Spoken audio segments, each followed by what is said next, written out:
Meltology is the study and exploration of melted structures that were damaged during an extreme heat event that apparently took place in our not-so-distant past. We're talking temperatures well above 6,000 degrees. The evidence is all around us. You just can't miss the melt. And once you see it, you cannot unsee it.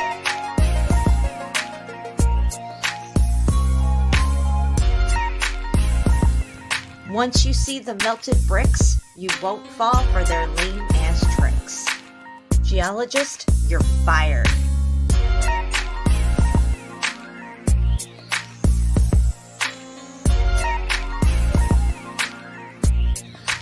The word mountain has no standardized geological meaning, so there's that.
Meltology 101. Boom, baby.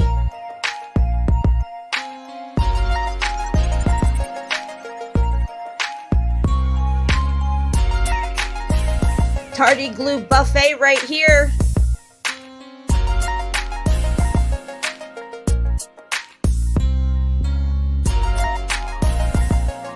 A successful woman is a woman who can lay a firm foundation with the bricks that others have thrown at her.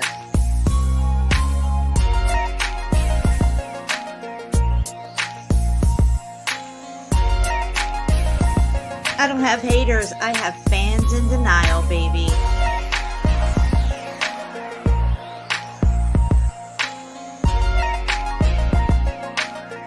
This is a jackwagon free zone.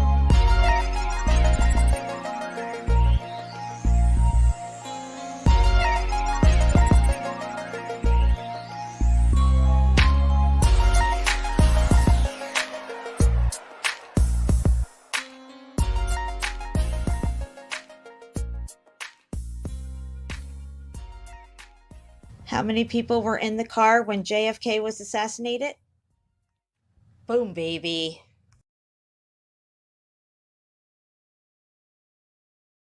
Have you ever stopped to question the world beneath your feet?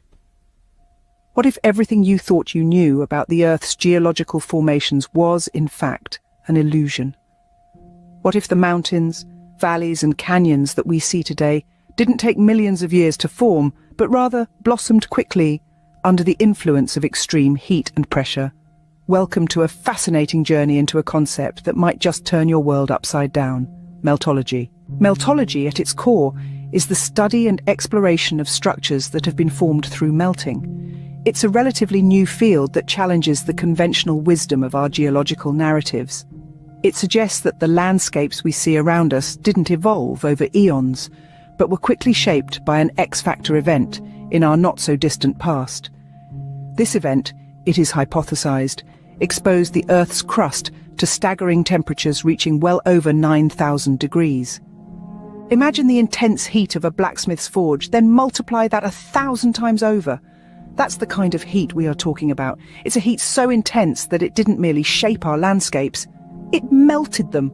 This theory suggests that the grandeur of the Grand Canyon, the majesty of the Himalayas, the stark beauty of the Sahara, all these were not the result of slow geological processes, but the aftermath of a cataclysmic event that fundamentally altered our world. And what's more, meltology posits that this event wasn't millions of years ago, but rather it happened in our not-so-distant past. This turns the conventional wisdom of geology on its head. To summarize, meltology offers a radical rethinking of how our world was formed. It suggests that the Earth's landscapes were not shaped over millions of years through slow geological processes, but were rapidly formed under extreme heat and pressure from an event in our not-so-distant past. It challenges us to rethink our understanding of the Earth and our place in it. So next time you marvel at a mountain range or gaze across a vast desert, consider the possibility that these magnificent formations didn't take millions of years to form. They might just be the result of a cosmic event that, while devastating, gave birth to the world as we know it today. Remember, the world beneath our feet may not be as it seems. It's time to question, to explore, and to rethink the narratives we've been told, because sometimes the truth is stranger than fiction.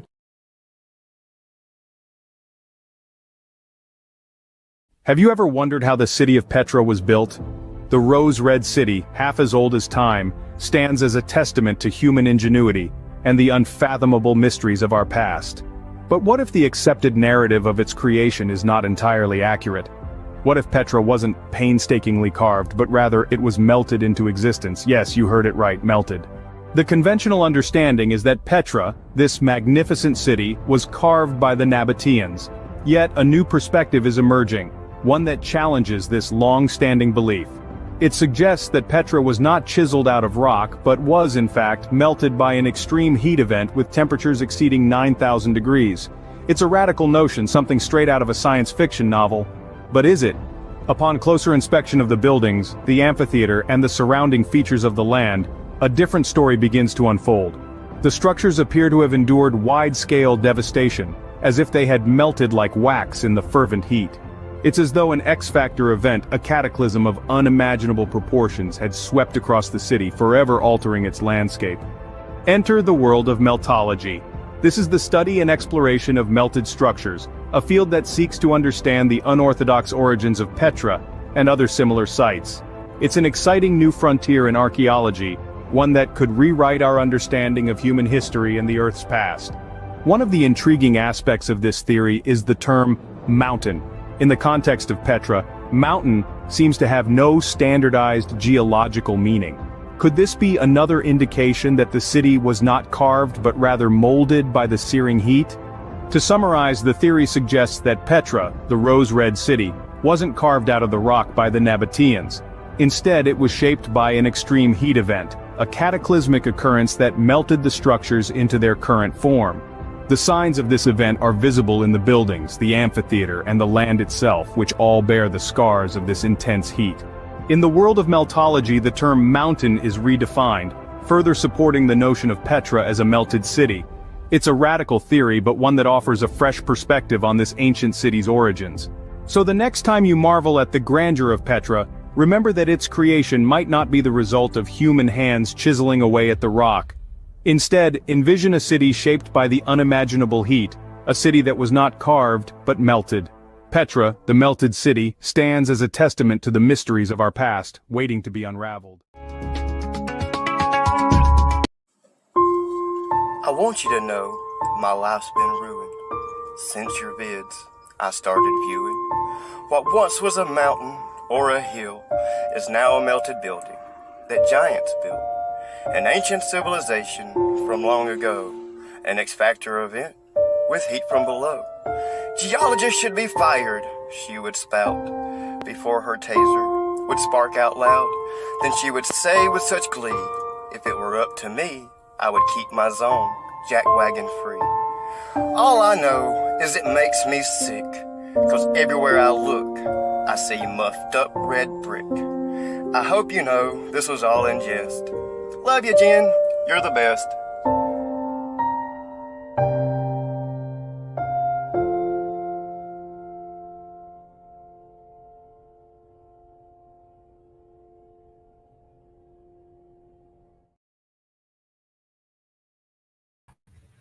What's up, guys? What is up?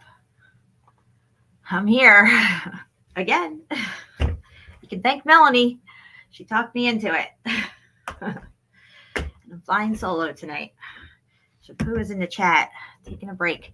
Some of you know, and some of you may not know, we did a live stream on Shapu's channel last night, and as soon as we were done, they took it down.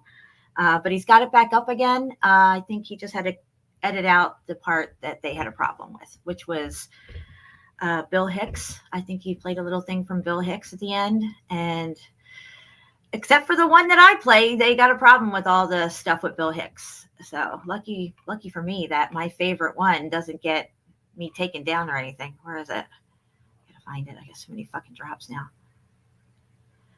Where is it? I can't even find it now. Look. Everybody knows you never go full retard. I know. I'm going full retard right now. I can't even find my own drop. Anyway, I'll just play it some other. Here it is. Ballless, soulless, spiritless, corporate little bitches, suckers of Satan's cock, each and every one of them. So yeah, that clip doesn't get us in trouble, but whatever he played got him in trouble. And yeah, they blocked it. I don't know if it was in all countries or our country, but he had to clip it out. Now, I don't know. I didn't get a chance to ask him if he got a strike over it or a warning or anything, because it is copyright. I don't know if you guys know, but on YouTube, you can get copyright strikes and you can get just regular community strikes. And they're like two different things or whatever. Anyway, I think it's back up now, so that's good. We had a lot of fun. We got 27 people here on our way to 33, I am sure. Trish is in the house. What's up, Trish? I hope you're feeling better. You're in the bath. Make sure you got your glue shoes on, your shower glue shoes. You don't want to slip in the bathtub. According to some people, we're too stupid to survive a shower. That's why we need glue.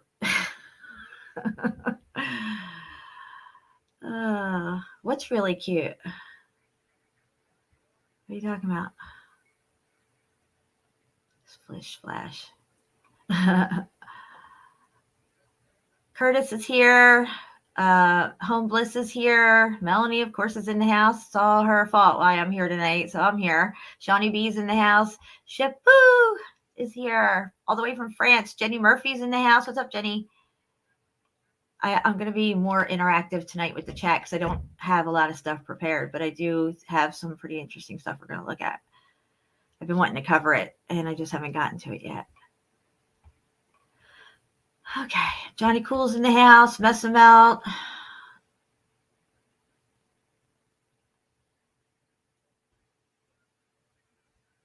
Stealing fan man. What's up? Yeah, I know. Well, you get too many, and sometimes I have to move them around and arrange them because you can do that, and then I get lost in the sauce. You know how it is. Or maybe you don't. I don't know, but you'll find out one day. It's all CFM's fault why I even have drops. Juan is here within the first 16 minutes, so you are not tardy. That's good. Anybody after this point is tardy. Just saying.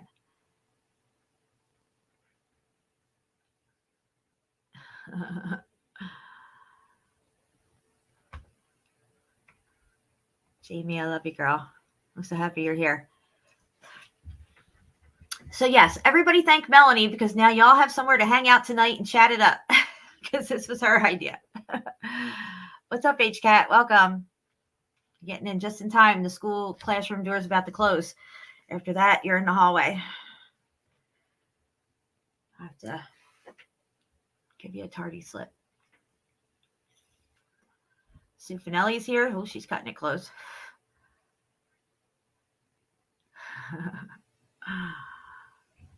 Juan, I'm happy you made it. Usually you've been coming in late to a lot of the streams. I know you're working probably some other hours or something. Everybody's got life going on. I get it. It's so interesting when you get to know, your YouTube family and who you can trust and who you can't. And, of course, there's ones that you're still not sure of. It's just the way it is, guys. And I'm not naming names or nothing, but I really love talking to Jamie. Melanie is amazing. And DJ, she's not in the chat like she used to be. She's a really good friend of mine. And we have really good, long conversations. And I just love you guys.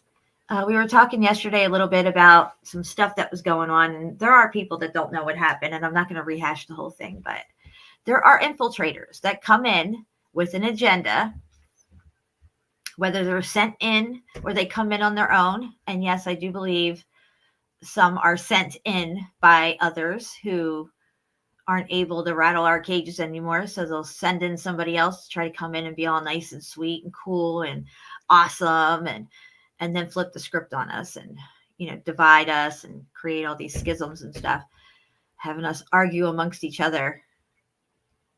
And, to some extent they accomplish their goals, but they never really get it all the way because, we pretty much catch on to what they're doing. And you'll know them by their fruits sooner or later, hopefully sooner than later, their fruits, because later it could get, it could just get all crazy. And, I don't know. What I don't get is how people can believe a total stranger when they've known me for years.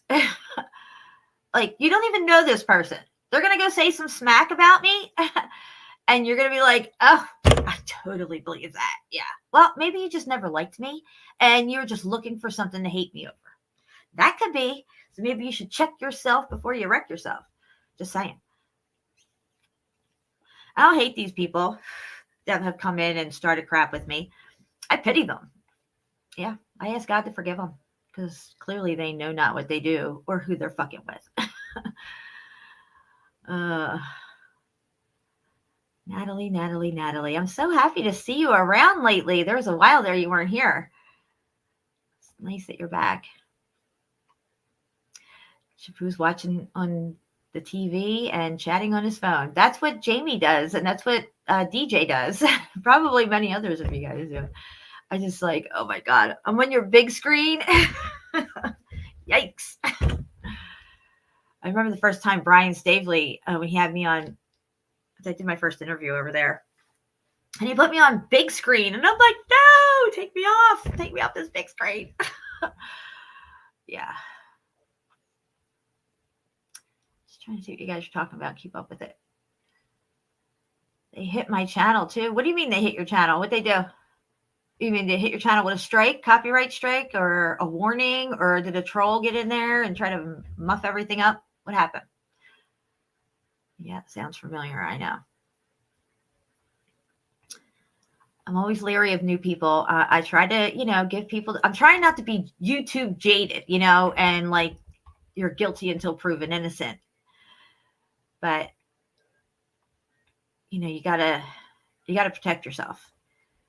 And to be naive to think that there aren't ones out there trying to manipulate and steer the narrative at, the narrative of, and I don't mean like a narrative like historical, steering a narrative for their agenda that they already have to get you guys. It's a manipulation tactic to get you guys to really like that person and accept them.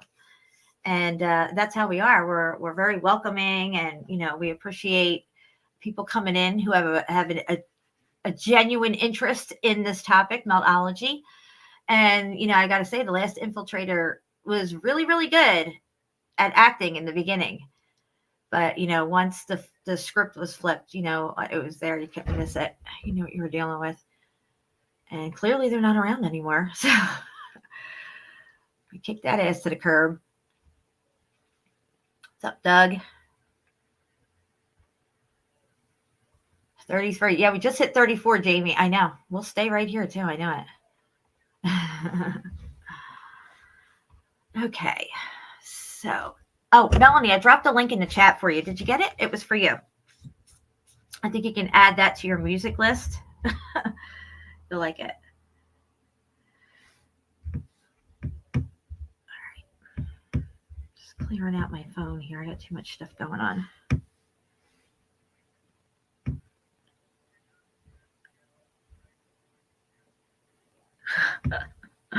Shapu, you're crazy. All right. Did you like it? Did you listen to it yet? That's on my car and my stick. I have a couple other ones for you too. Let me go over here and see if I can find them.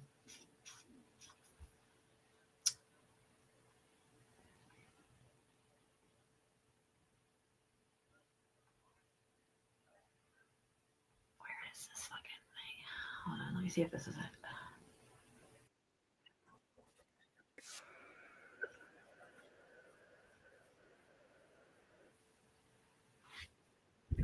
This isn't it. Gonna get with ya. I should play the beginning of that song though. It's really good. Not for everybody. Like, I'm unsubbing her. I can't believe she listens to that music. I'm sure there's a lot of things about you that I don't know, and I'd probably unsub you, but I put myself out there because you know what? I just don't give a fuck. I just don't. I'm me. This is my channel, and as long as I don't get no strikes, I'm doing what the fuck I want. I'm tired of people telling me what to do. There was this one lady that was really excited to meet me at the Flat Fest. Her name was Winston. If anybody remembers Winston in the chat, super nice lady. And I guess she was a really big fan of mine and was really excited for me to get there to the Flat Fest to meet her. And it only took one short video for this woman to not like me anymore. And she's never been back. Of course, that was like 4 channels ago. But yeah, it's just people are weird like that. It's like, wow. And it wasn't even nothing bad. It was just me, my mom, and my sister in Wildwood doing shots of this. I'm not going to get into it. Anyway, where are we at here? You remember Winston, Jenny? Yeah, she's a super nice lady, but clearly something happened and I rubbed her the wrong way. I was just sharing my fun that I was having with my family, and I get all judged for it. I can't believe you did that. Did what? What did I do? I didn't do anything. Yeah, Melanie. This is what happens when you're out there on YouTube. The YouTube streets can be brutal. Word on the curb is infiltrators are everywhere. Yeah, right? Dude, I know it. People roll up next to me at a red light and they're like, holy shit. I look over, I'm like, that's right. Turn it up a little more. Oh, 2 windows down isn't enough. I'll put all 4 windows down and open the friggin' sunroof. What's up, Crazy John? You're officially tardy. And I have nobody with me here to keep track of it. I don't feel tardy. You know what that is? You being tardy. I'm going to tell you right now. Definitely muffed up. Oh, that stream was epic, Johnny, with that echo. I actually really enjoyed it. I thought the echo kind of gave it a little extra something. And luckily for me, because I thought, man, I could get so many drops out of this freaking live stream. And I went as soon as it was over and started, screen recording some of it and breaking it up into clips. And, after that, you took it down. I guess it made it private, but I'm glad I got some out of it. It was good. All right, let's go over here. I'll screen share real quick. Screen share.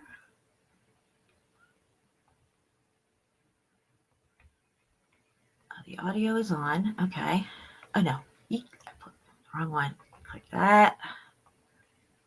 Share.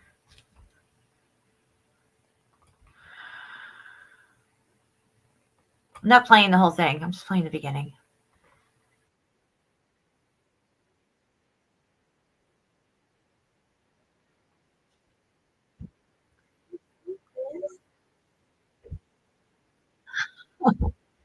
Can I get with you?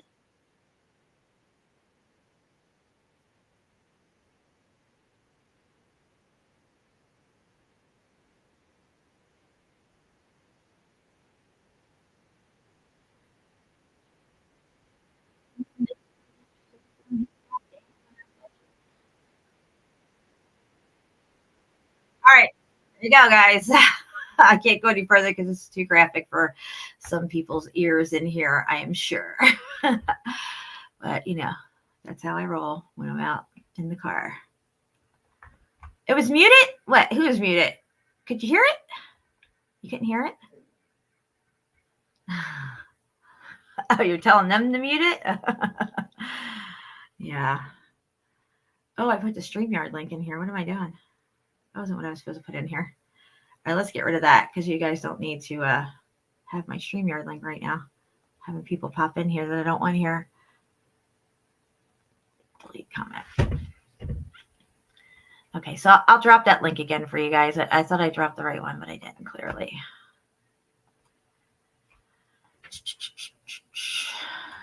Someone joined.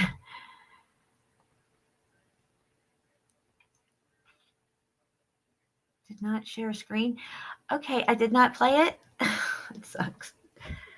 Well, I shared the screen. Oh, I have to add it in. Motherfucker. Why do we have this extra step? I got to get rid of this extra step.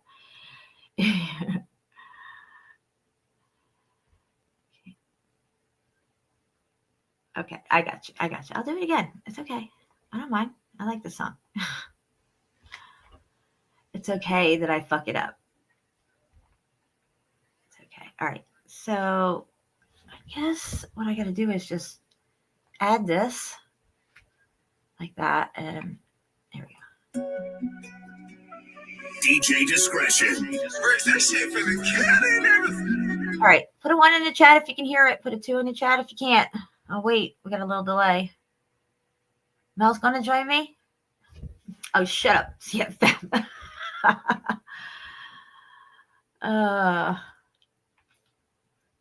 I'm allowed to get it to muff it up once in a while. So, yes, you can hear it. Okay, good.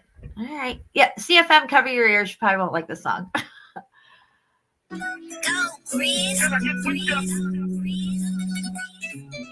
Can I get put up? Now I can make miracles with tempos. It's instrumental, written for the nymphos. That's the intro. Shoot when you rush me, walk up and touch me. Why do you wanna fuck me? Just cause I paid in the worst way, true. Looking kinda good in your birthday suit. I wonder if you're wild or you act shy. Do you like to be on top or the backside? Watch when you lick your lips, shake your hips. Goddamn, I love that shit. Now let's stop fake and be real now. I got a room in a... All right, so yes, that's on. I just sent that to Melanie, and I got a few more for you that you'll really like, Mel. I love listening to the mixes where they, take all these different songs and put them together. What is this, fantasy? What? West Side. West Side is the best side.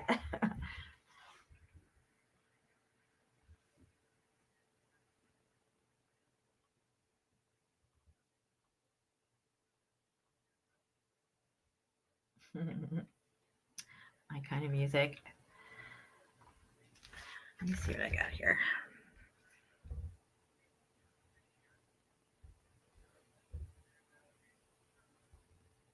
I think the name of that one's called Papi Chulo. Yeah. Tupac, Biggie Smalls, Papi Chulo.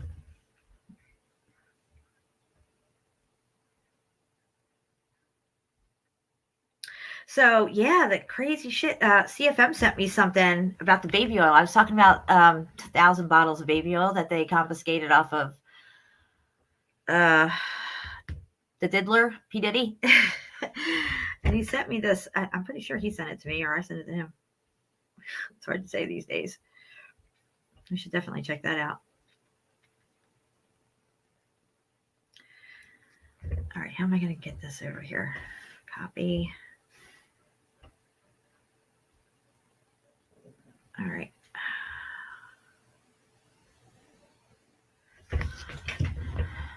All right, give me a sec. I'll come off screen share for a minute and get this up. It's pretty interesting. I mean, this guy, the shit he was into, it's so profane.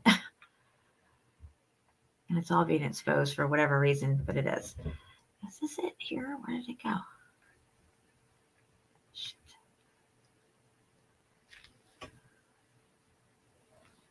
All right. Maybe this is it. Oh, okay. It's on Twitter. Jeez. I wonder if it looked like that. All right, hold on. Let me make sure I got everything set up here before I go into a screen share. Make sure the volume's up. It's 1 minute and 29 seconds.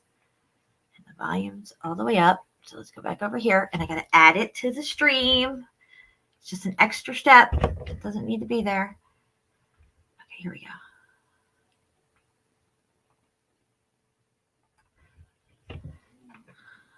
Bada bing, bada boom. Share. Okay, now I gotta add it. All right, there we go. Put a one in the chat if you guys can see this. I'll have to look at the chat over here on my phone.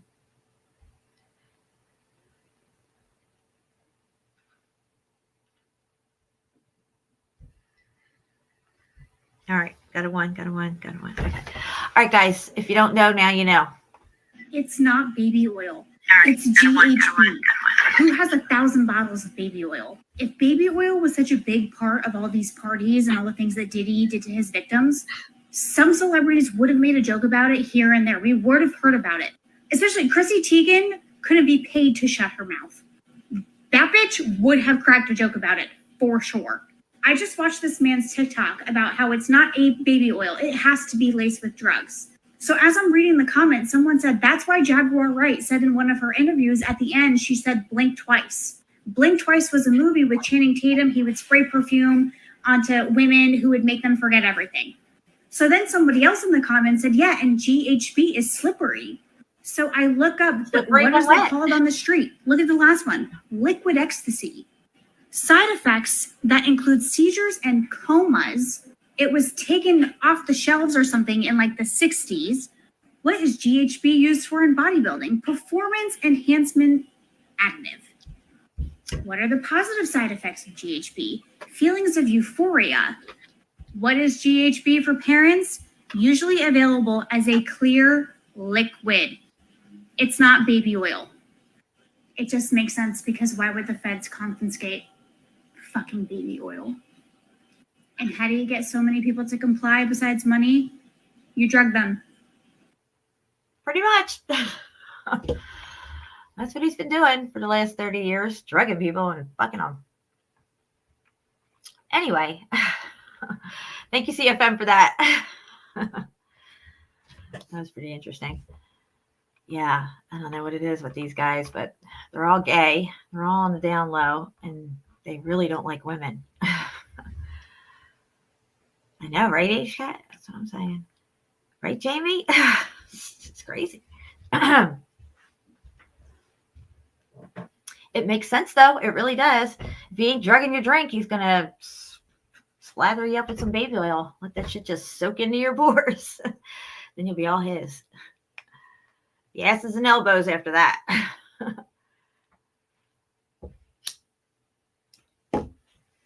Yeah, he just had a most recent person come out trying to sue him for some stuff. And that was like the most graphic one that I've heard so far. Brutal. Absolutely brutal what they did to this girl. And she was so scared. This is why people don't come out and say anything. He was so powerful and had so much reach and so many people willing to do his bidding that they stayed silent. You know, they were harassed and intimidated. Even when they swore they would never say anything, they were still harassed and intimidated on a daily basis. So they're always reminded, you know, you think you're cool and you're in the clear, you're not. We're still around and we're still watching your ass. Yeah. You got that right, Melanie. A special place in hell for these guys. Shit. Hold on a second. Bring that back up.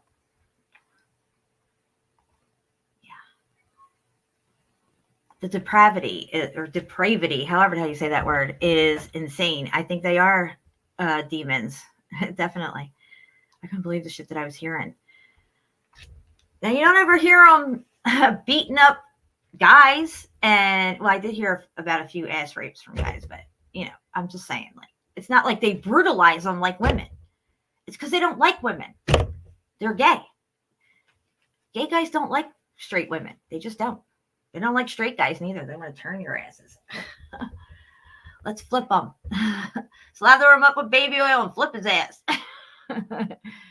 I know, Ryan. Thank you. They are so horrible. Not all of them, but a lot of them. Yeah. Yep. Hopefully a lot of other people go down because of all this too, because all of Hollyweird is evil. All of it. It's all satanic. It's always been. It was the inception of it itself was to do what it's doing and control the consciousness of people through their movies and tell lies to your vision. All the commercials. Title of my show: Commercializing Consciousness. We're going to look at a lot of old commercials today. We're even going to look at the very first McDonald's commercial. Viewer discretion advised. Creepy as fuck. Just saying. What's up, Wojo? Welcome. All right. All right, enough of the chat right now. Let's see where I want to go here. So unprepared. Melanie just caught me off guard. Are you going live? You gonna get live? Oh my God. I guess. Sure. All right, let's see here.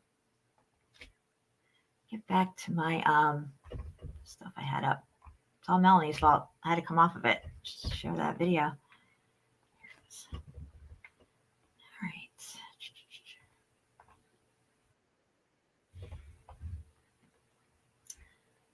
All right. Hold on. What the heck is going on here? Okay. Let's.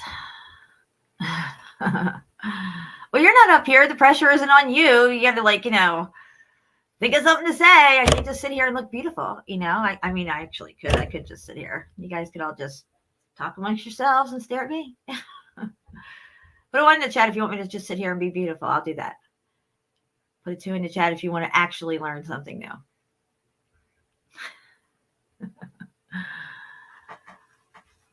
I'll wait.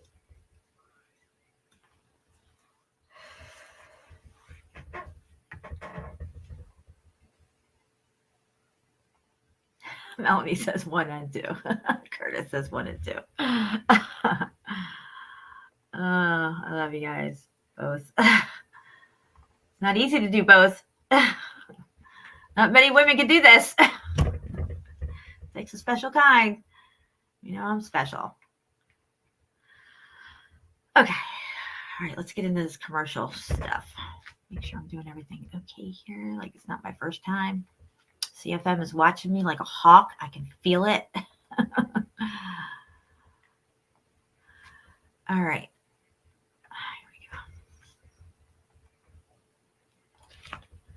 All right, let me bring up the quality on this video. Also, put a 1 in the chat if you guys can see this on screen. Put a 2 in the chat if I fucked up again, didn't screen share. Looks like everything's good on my end.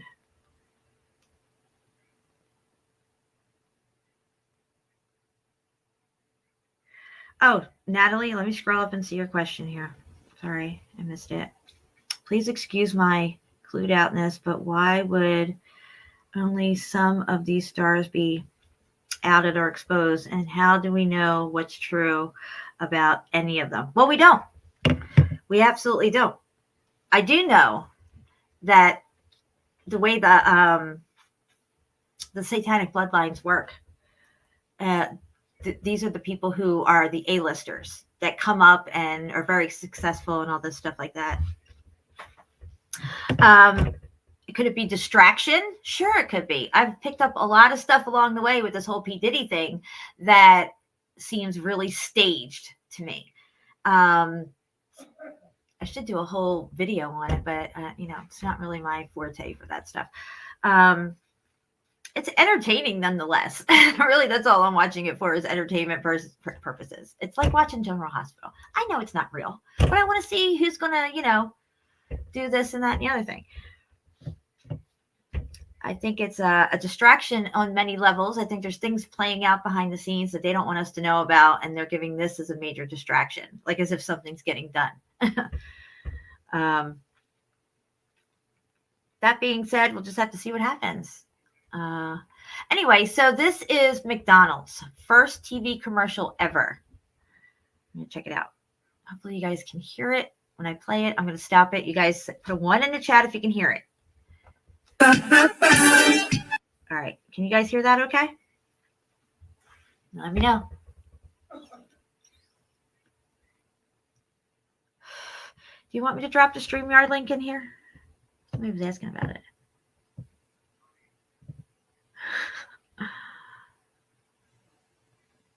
Who wants to join me? Natalie, I hope I answered your question okay. I think there's a lot of truth coming out, but it's also, you guys have to understand, this is the externalization of the hierarchy. And when the externalization of the hierarchy happens, what that hierarchy does and how they get down, that's all coming out too. But it's not coming out in such a way, it kind of looks bad for him and it's disgusting, but it's also a process of normalizing this stuff and getting you to accept it. I mean, look at all the stuff you accept already that you thought you would never accept in society as a norm and stuff. Yes, Natalie. Definitely always use your discernment and take it with a grain of salt and look at it as entertainment. You know what I mean? I'm not researching. I'm listening to this stuff. Another one that I listened to too was, and this was last year, I was going through a whole lot of stuff and there was a lot of nights that I didn't sleep. And to take my mind off of it, the things I was going through, I'd listen to this Shanquilla Robinson case. That was crazy. And I started to realize at some point that I think it was staged. I think it was like a distraction. Of course, I couldn't really put that out there because all the people who thought it was real in, the Black community and stuff probably would have ate me alive. But I did notice things. I'm like, wait a minute. This isn't adding up. That's not adding up. And there's just too many things that aren't adding up. This might not even be a real case. So what would be the purpose of this? Then to cause outrage, confusion, infighting amongst people and stuff like that. All this stuff. Shanquilla Robinson, if you've never heard of it, look it up. It's very tragic. If it's a real story. If it's not a real story, it's just muffed up. All right, guys, here we go. Let's check this out. Introducing the world's newest, silliest, and hamburger-eatingest clown, Ronald McDonald. Now, where is that clown? Oh, Ronald. Hey, Ronald. Here I am, kids. Hey, isn't watching TV fun? Especially when you got delicious McDonald's hamburgers. Ronald, you can't be on TV and watch it at the same time. Now, come on and meet the boys and girls. Oh, we've already met. I know we're going to be friends, too, because I like to do everything boys and girls like to do. Especially when it comes to eating those delicious McDonald's hamburgers.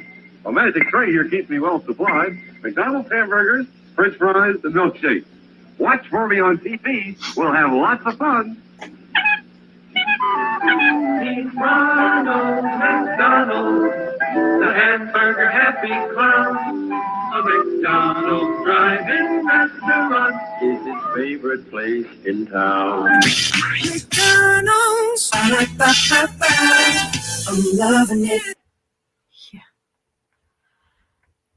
Yep. And this one here is the world's first ever TV ad.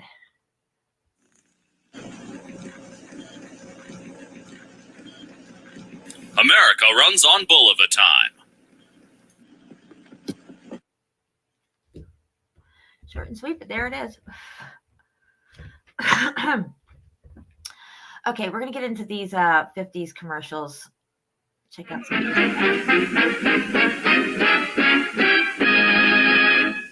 Busy you, in and out of doors every day. Think how much dust and dirt settle on your skin. And makeup clings to your skin, too, and clogs pores. That's why your face needs a thorough cleansing each day. And that's why cleansing tests were made by an independent testing laboratory. This same kind of dirt was made just radioactive enough to register on a Geiger counter. What? Leading cleansing creams, complexion soaps, and Dorothy Gray Salon Cold Cream were used to remove this dirt. The Geiger counter proved that Dorothy Gray Salon Cold Cream cleanses up to 2.5 times more thoroughly than any soap or other cleansing cream tested. When you cleanse with Dorothy Gray Salon Cold Cream, you know you remove dirt. And more important, you remove every trace of makeup which can clog your pores. That's why Salon Cold Cream is especially recommended for a young complexion. A clean skin is a healthy skin. And your skin will look smoother and clearer when you use Dorothy Gray Salon Cold Cream. It's so quick and easy, too. Takes no more time than improper cleansing. For particulars of this Geiger counter story, write for this test booklet to Dorothy Gray Limited, Box 18, Grand Central Station, New... Did you hear that? Dude, I didn't even know that was in this commercial. It's the first time I listened to it. Let's hear it again. Pay attention. Grand Central Station. What? What'd she say? Oh, let's play it again. Grand Central Station. Oh, baby. Did you hear that? New York City. Wow. That was cool. That's right. Grand Central frickin' Station. Not Grand Central Terminal. Hold on. We're going to check out these old commercials for toothpaste.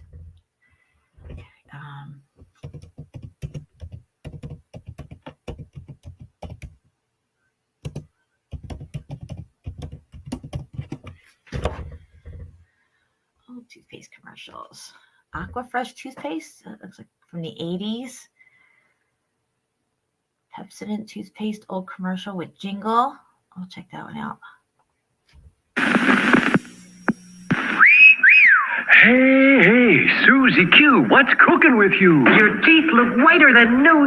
My teeth aren't new, but my toothpaste is new Pepsodent. Get with it, kids. New package, new flavor, new formula, too, means brighter smiles for me and you. You'll wonder where the yellow went when you brush your teeth with Pepsodent. The new formula with IMP gets teeth much whiter. You can see it cleans the stains and film away, while Irium fights tooth decay. You'll Irium? I never heard of Irium. What the fuck is Irium? I'm gonna look that up.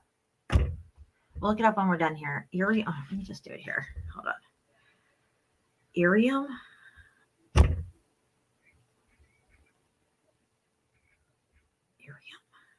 Did I spell that right? Did they say it was IRIUM?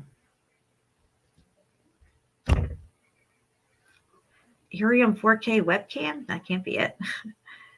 Webcam. What is better than Irium?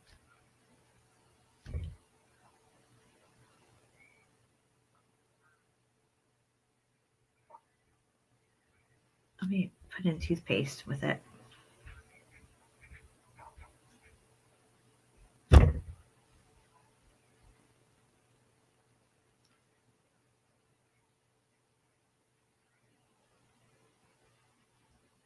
I'm not getting anything.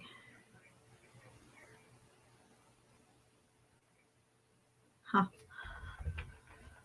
Underwear, the yellow wet when you brush your teeth with Pepsodent. The taste is new, so fresh and clean. That new taste really lasts, it's keen. And while it makes your smile a rave, it also makes your breath behave. So start going steady right away with Pepsodent. I gotta stop that because I can't take that anymore. That's too much for me. All right, we want to go to the ones that are for, I think, Crest or something. Toothpaste. Oh, Crest. Fluoride. I should put you in there, but whatever. I'm sure it knows what I mean. All right, guys, check out these fluoride commercials. These are crazy. These are from the 50s. These are brainwashing people to believe that this toxin is good for people. I took two things that I love, dancing. Sorry. In several Western towns, children rarely got tooth decay. Why? Their drinking water contained fluoride. Now, after years of fluoride research, Procter & Gamble pronounces triumph over tooth decay. You know where their research came from, their years of research? The concentration camps, because that's where they were using it, because it made the prisoners docile. Oh, but all the prisoners had perfect teeth, I guess, even though they were starved to death and suffering. Decay for everyone everywhere, as it brings you Crest toothpaste with Floristan. They used to call it Floristan. You see how they've changed the names over the years? I mean, what's that Irium stuff? I don't know. Yeah, Floristan. Exclusive fluoride compound that's far superior to fluoride alone. Here's how Crest works. Crest with Floristan actually combines with and strengthens tooth enamel to lock out decay from within. Yes, with Crest, you and your family will have far fewer cavities. Your teeth will be strengthened against decay, and regular Crest use will keep them that way. Crest helps keep your teeth beautiful, blocks out bad breath as no other toothpaste can. Start now to triumph over tooth decay. Get Crest with Floristan, world's greatest weapon against decay. Yeah, well, that's a big lie. But we bought it this whole time, you know, until you learn about fluoride and you learn the truth, then you're just, you know, slathering that shit on your toothpaste, and you're only supposed to have a pea size. Did you notice in the commercials how they put it across the toothpaste brush? Not just a little tiny bit. So what do? You read the package, it even says a pea size, but the commercial's in your head and you see it going straight across the toothbrush with a little whip on the end. Like, you know, just squeeze a little more out there. And that's what we do. And this is how they get us. Okay, I'm dropping the StreamYard link. Let me invite guests here. Copy. Okay, we're good with that. And here you go. Now, if somebody comes in backstage and I don't see your face and your name, and don't come in with an avatar, I want to see your face and I want to see your name, or you're not getting in. I'm just saying. I've had somebody try to come in here before and do some fucked up shit, and that's not happening again. Irium is made up name for sodium. Okay, no wonder. Maybe that's probably why I couldn't find it. They just make up up names and, you know, make it sound all wonderful for you.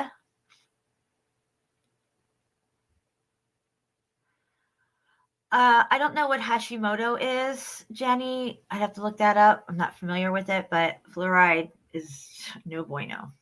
Really bad. Really, really bad. Okay, we're good. I'm going back over here. Oh, here's a Colgate one. Let's check this one out.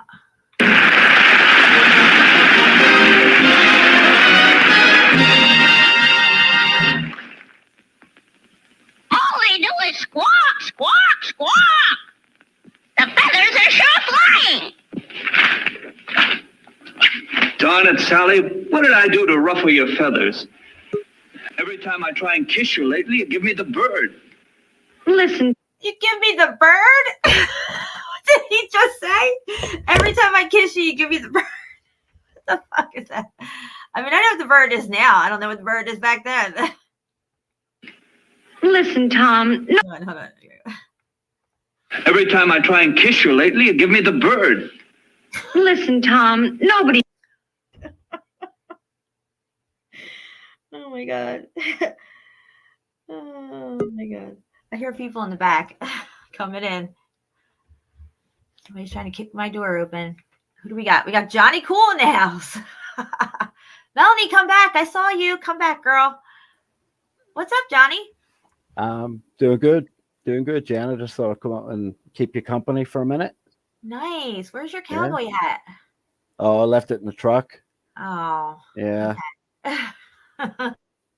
I could go get it, but I'll have to put it on top of the ears and stuff, cover up the ears. So yeah, we can't have that. That'd be good for you. Oh gosh. So I was down in Bessemer today, or sorry, Ansley, and I was doing a little bit of boots on the ground down there, but I'm having trouble getting it uploaded. But I'm gonna have to get that uploaded because I haven't done a lot of videos recently, Jan, as you probably noticed, Yeah. So starting to get back on this horse again, and try to get some evidence up there, Right. That's good. That's good. Yeah. It's very therapeutic too. When you got to, life's just going whatever side. Yeah. Stuff. And I just love being out there and being able to see it, feel it, touch it, all this stuff. I mean, it's everywhere.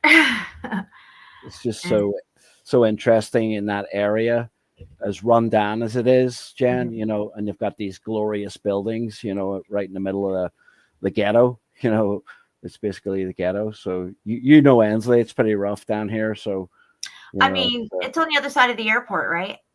Yeah. Yeah, I don't go that way. I don't go past the airport. If I go to Birmingham, I'm usually going to the airport, and I don't even fly out of there anymore. Yeah. There's been a few gunfights and stuff outside the door and stuff, so it's kind of it's not my like I just moved here. I'm usually from the country, Jan. I've always lived in the country, in like away from people, but now I'm living in the city and trying to get used to it, but I don't think I'll ever get used to it. I'm sorry. How did you wind up in Birmingham? Oh, long story. That's such a long story, Jan. And some of it's personal, so I don't really. No problem. I got you. I'll talk with you privately about it, But so we moved up here, and as you know, I'm going through a divorce at the moment and stuff like that, and trying to stay near my children. So I've ended up having to stay in the city to do that, and I don't really want to do that, but it's just what I've got to do right now. So yeah, and that's how it is. Yeah, but I don't want to go into that any further than that. Everything will work out the way it's supposed to, and you're exactly where you're supposed to be in your life right now, even though it might not seem that great and whatever, I think we're all right where we're supposed to be in life right now. Yeah, it's an interesting journey, isn't it? Like that we go through, there's a lot of different roads that we go down.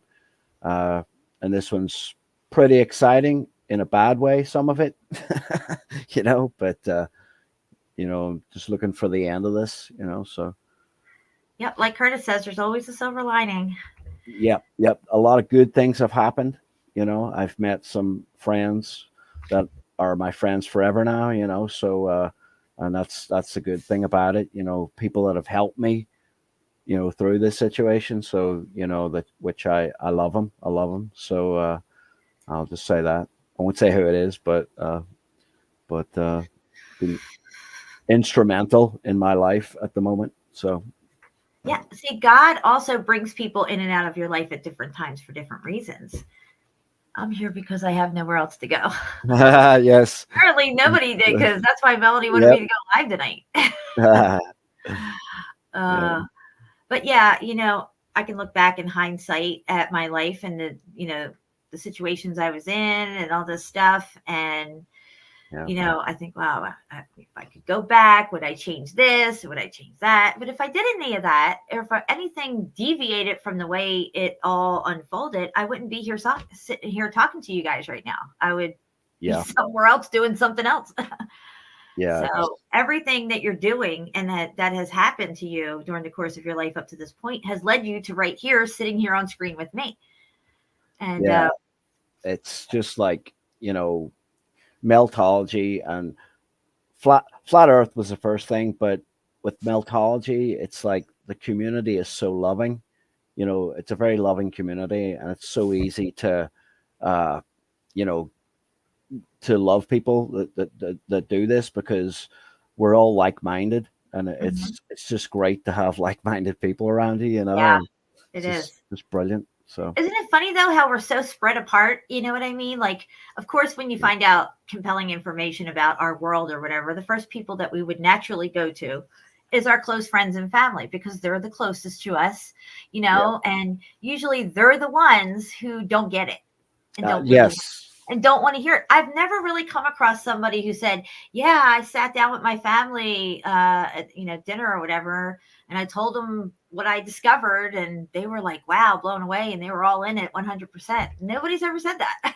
Well, I have a success story just on that same topic, Jan. My father, we have just recently become like very, very close. We when I grew up, he was never close to me. He was actually very abusive, so, but just in these last maybe probably 8 or 9 years, he found flat Earth, first of all, by a complete accident. I was trying to talk to him about it, and he met a guy in my hometown who told him about this, and he listened to this guy, and he got it. he got it from a complete stranger, right? Wow. And then I started talking about Meltology and the buildings, and how that there's no way they could build those buildings, Dad. And he's a fairly smart guy. Right. He knows they didn't have the equipment to build that stuff. So we're getting into Meltology now too. So, sorry, I just wanted to share that is a success story that I was blown away by it too, Jan, because you never think your family's ever going to get it, right? You know what I mean? Right. The ones closest to you, which is my family finally got a lot of the stuff, but they're not invested in it the way I am.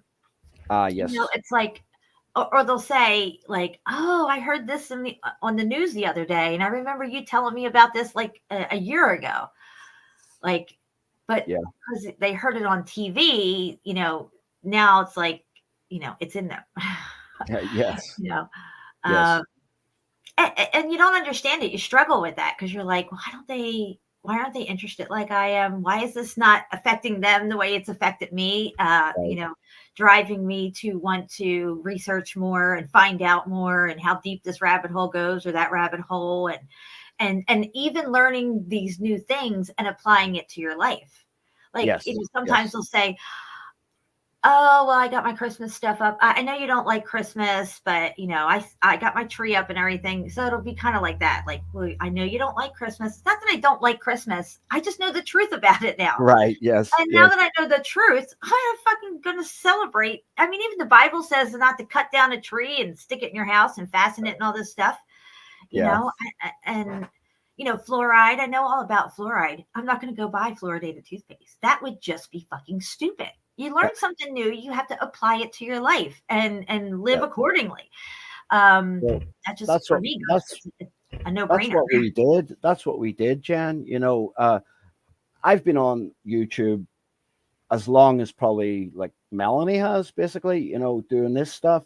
And but I never got really involved in all of the groups and stuff.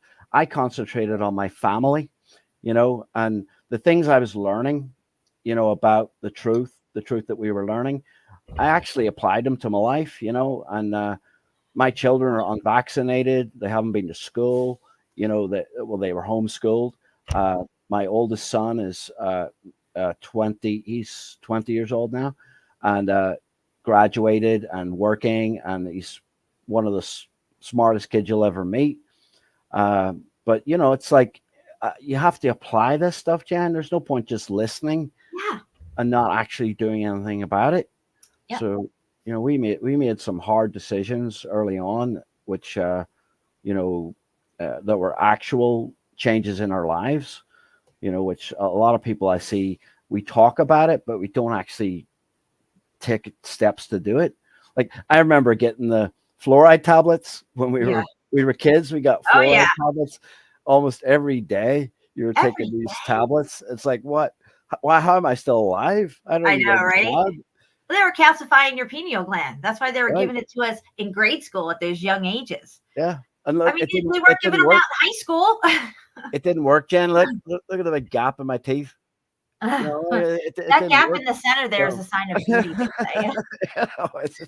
That's what they say. I don't know. I don't know. I don't know. It's enough to fit a cigarette in there. I know that. Can you whistle through it? No. Okay.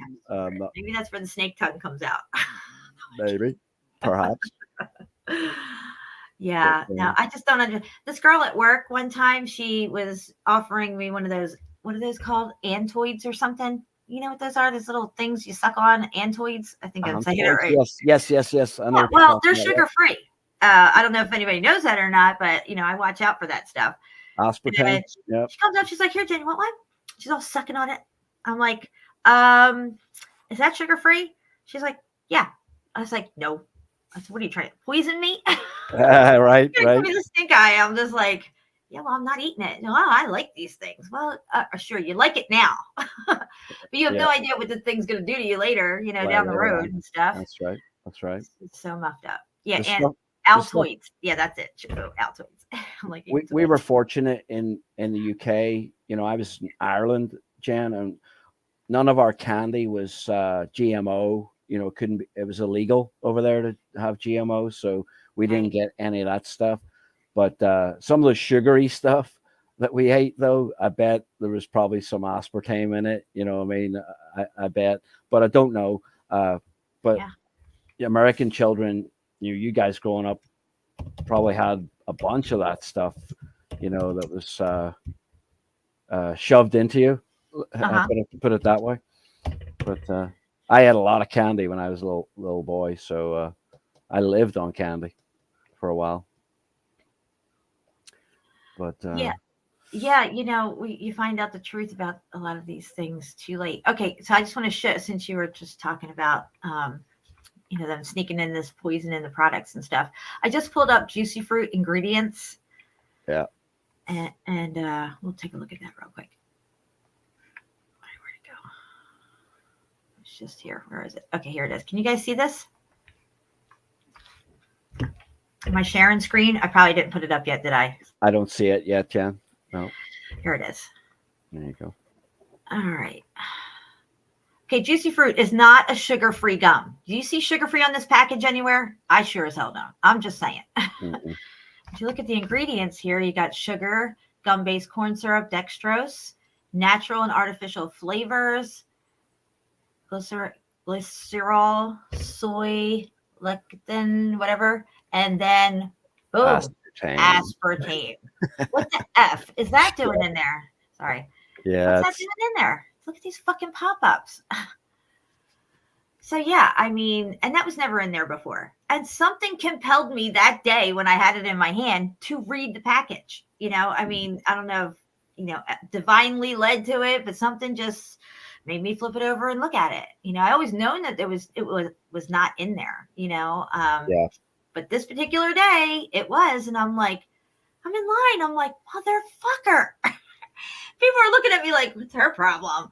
You know, and I'm by myself. So I'm like, and I talk to myself, guys, because you know what? I'm my own best friend and I'm okay with it. And I won't stab myself in the back. So I'm like, motherfucker. And I'm like, great. Now I can't eat juicy fruit. And I put it back and I go marching out of the store, blah, blah, blah, blah, blah. And then people are like, wow. You got to play the cowboy drop for that, Jan. Yeah. Oh my gosh. You gotta drop the cowboy. Oh, the new one that I have here? Yeah. Definitely muffed up. I was thinking of the motherfucker one, the cowboy. Yeah. Motherfucker. That was me before I even knew Lawrence. Yeah. But it was all muffed up too. I'll play it again. Definitely muffed up. I love the echo. Like the people that control this realm, Jen, I mean, they know what they're doing. They know what they know. They're trying to dumb everybody down. And they bank on your ignorance. They bank on it. And one of the things that we taught our children when they were growing up was to eat fruit and vegetables rather than going for candy.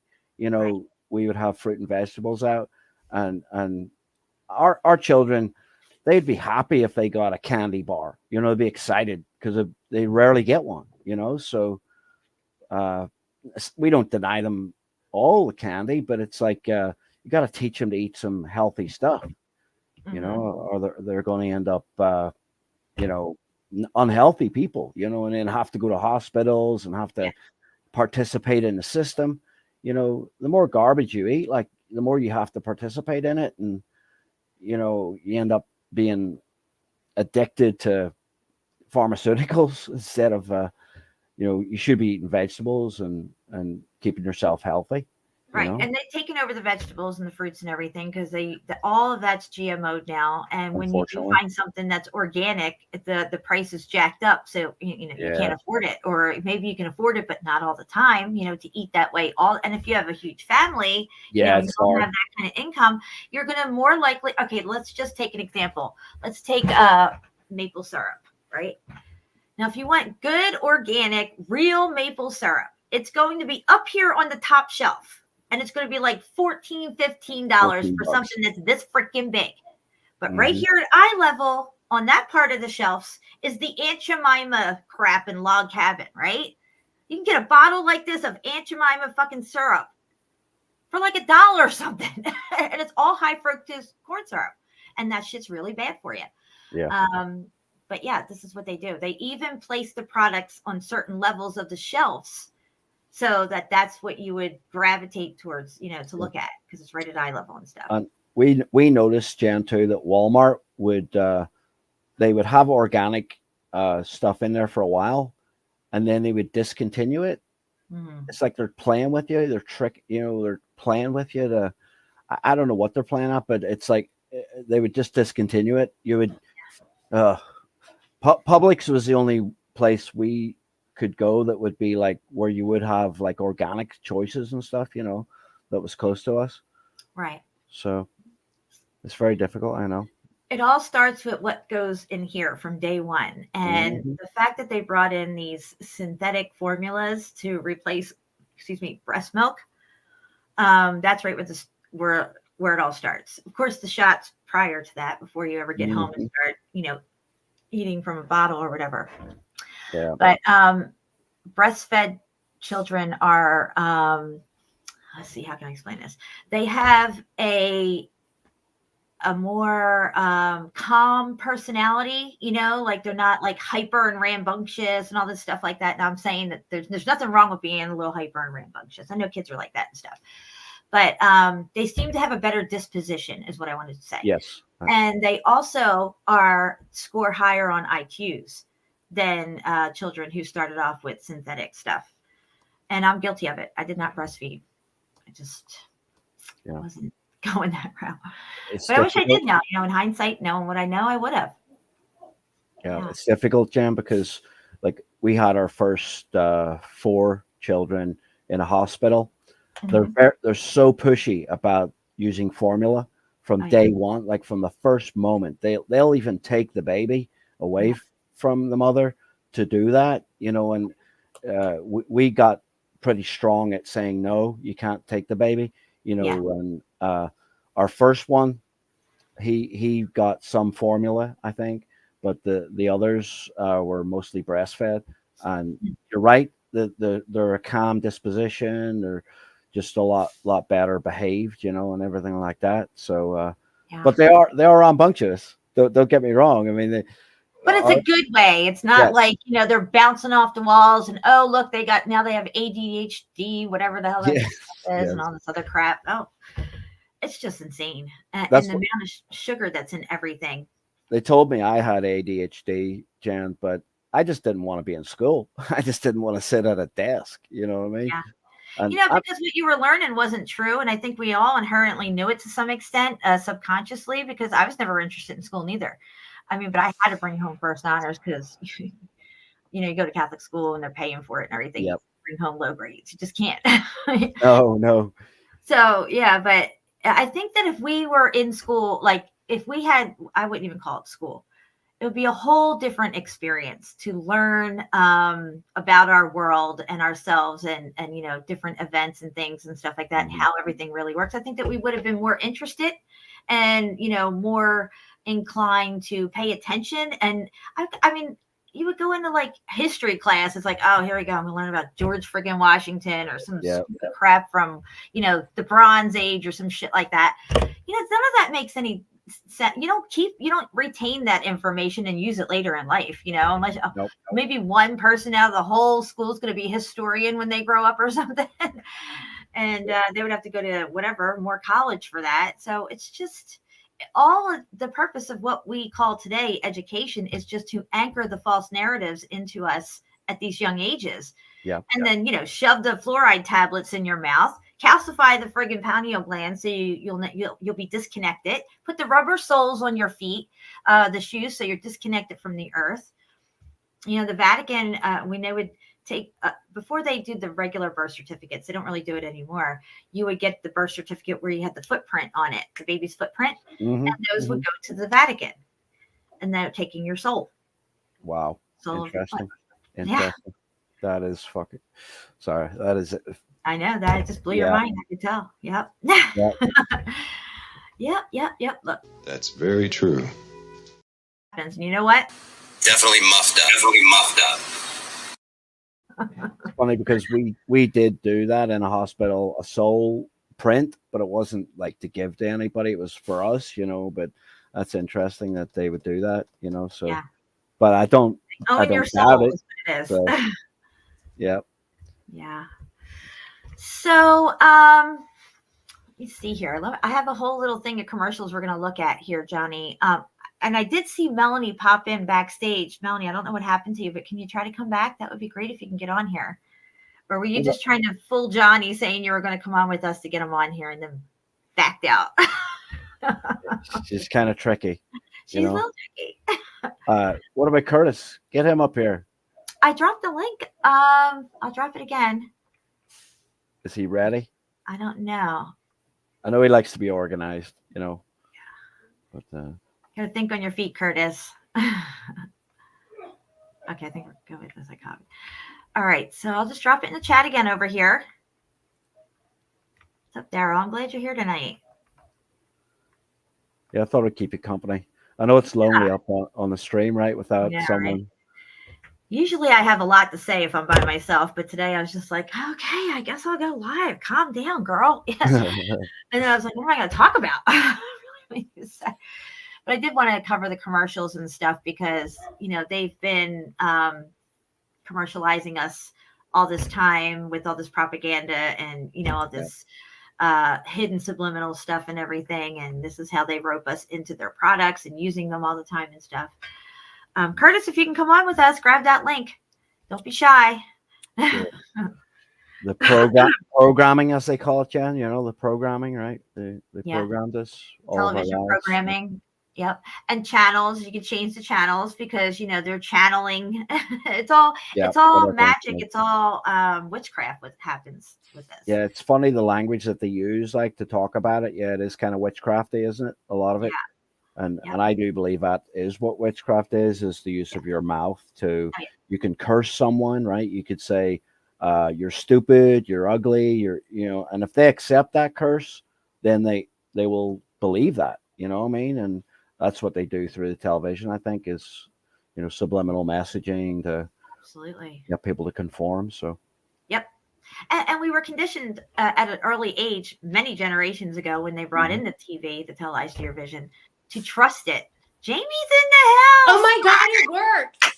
Hey, Jerry. What's up, girl? Oh What's my God, happening? I look horrible. Like, oh my God, I didn't think it was gonna work. Well, here you are. Good to see you. I'm so happy you're here, girl. Thank you. I need my bangs cut, but I can't get anywhere because I'm stuck. I'm sorry. I Yeah. wish I could come out there and cut your hair for you. I cut hair. Oh my God, you do?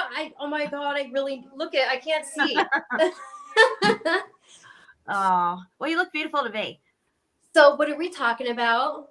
The programming through Tell Eyes to Your Vision, the conditioning, us trusting in this stuff, never questioning why we trust it, or, come later down the generations, we find out that these were all lies, and we've been buying, basically toxic stuff and feeding it to our children and ourselves, even our animals, guys. Cats and dogs never used to get human diseases. They get cancer, they get diabetes, they get arthritis, they get heart disease, they get all the stuff that we get. You know why? Because we process their foods. Ever since they processed our foods, that's when everyone started getting sick, the diabetes and all that stuff. Yeah. It was, and then no one knows how to cook anymore. I don't know how to cook. I mean, little by little, people don't know how to cook anymore. Right. Yeah, like starting from scratch. Yeah, the real food. That's absolutely. Yeah. I'm a little guilty of that myself. Me too. Yeah, but and that's it's done by design, because it keeps you completely reliant on them, and getting to the store to get things that you need. That's already, you could buy instant mashed potatoes and just add a little water, and you got mashed potatoes. You know what I mean? Right. Yeah. It's very diabolical what's happening. And this is what I mean, like learning this stuff in life, and of course having children, you got to teach this to your children and get them to understand. So the sooner they learn it, the better off they'll be.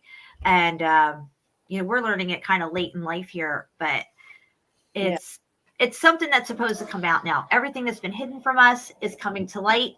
And they're also, the externalization of the hierarchy and things that are taking place and what they're into.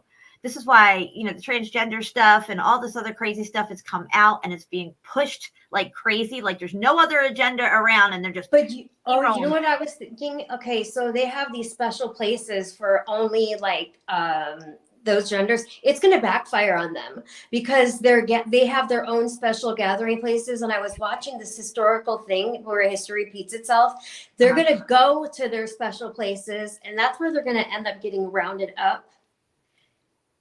And something bad's going to happen to them. Like right now it's acceptable, but there's going to be a point where it's not. It's going to turn back around, and they're all going to be in their little section all proud, and they're going to be rounded up. In my opinion, what I feel is going to happen in very soon, because when they start doing their new world stuff, they've got plans. They're tricking them. Come, this is your park and this is your bar, and then now they know where to get them and round them up. Right. You never know. I mean, some crazy stuff. Crazy stuff. I think that really crazy stuff's about to happen.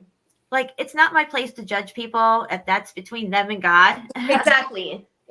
But what it's going to turn back. It's going to back. It's going to backfire on. Oh my God, Curtis. Hey, Curtis, man. How you doing, bro? If I have an echo, I'm going to bounce. No, you're good. You're good, man. So I'm in a bathroom. Don't want. Nothing wrong with that, Jamie. Just don't mute yourself when you got to sit down and pee. But you put your avatar. I know. I'm going to go to the bathroom. So, Curtis, welcome. How you doing? I'm good. How are you? Pretty good. I gotta get Melanie in here. I'm what do you mean he's got an echo, Melanie? He does not have an echo. I don't hear one. It's not. There's no echo. Honey, oh my God. Stop. Okay, now I'm trying to get away from my daughter. My nice Maddie, shirt. Nice shirt, Curtis. Nice shirt. I like it.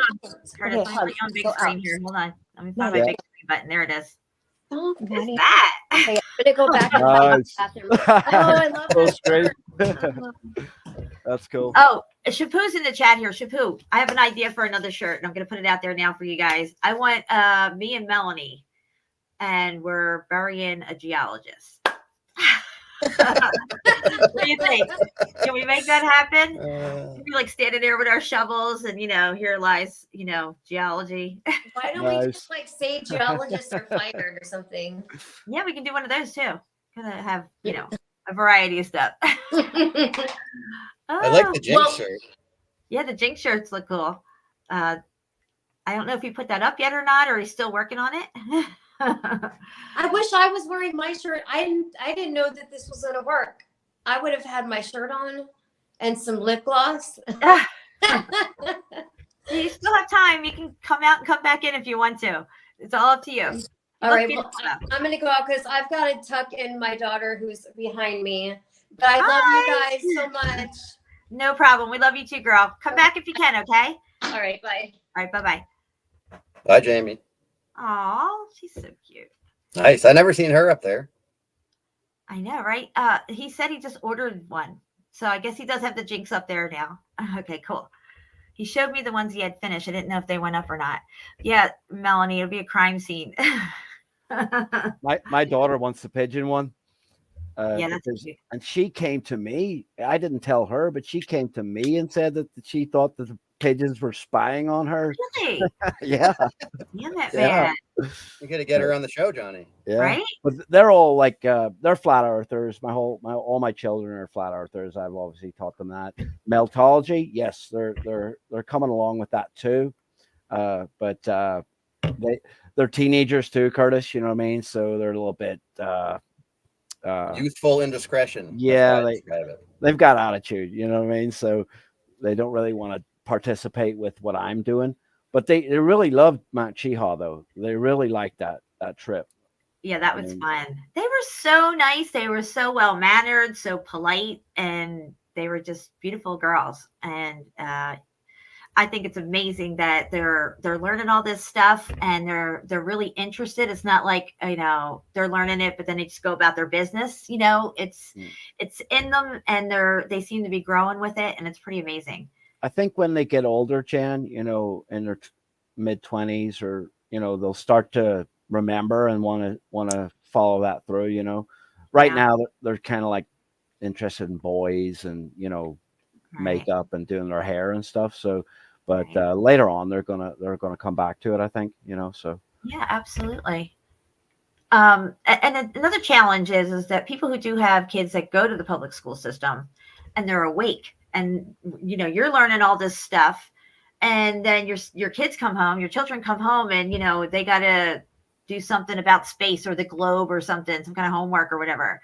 Yeah, that's at that point you got to really make a choice, because you're either going to leave them in there and let them learn the lies, and then every time they come home, deprogram them and tell them the truth, and then send them back over to school, and it's a lot for them to process. And some kids get pretty brazen and start calling the teachers out on it, and then they're in trouble. Yeah. So I know. Funny. We had to buy curriculums, Jan, like to teach the children, and you couldn't find a curriculum that didn't have, there's no flat Earth curriculum, right? Yeah.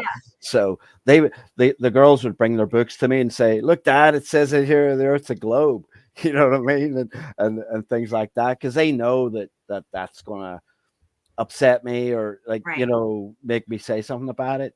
And they even bought me a t-shirt as a joke with NASA on it. It's like they know how to push my buttons. You know what I mean? So, NASA's got sneakers now. Yeah. I can't believe it. I was like in a shoe store. I'm like, what the fuck is this? Well, we need to get Meltology wear. We need to get our boots on the ground boots and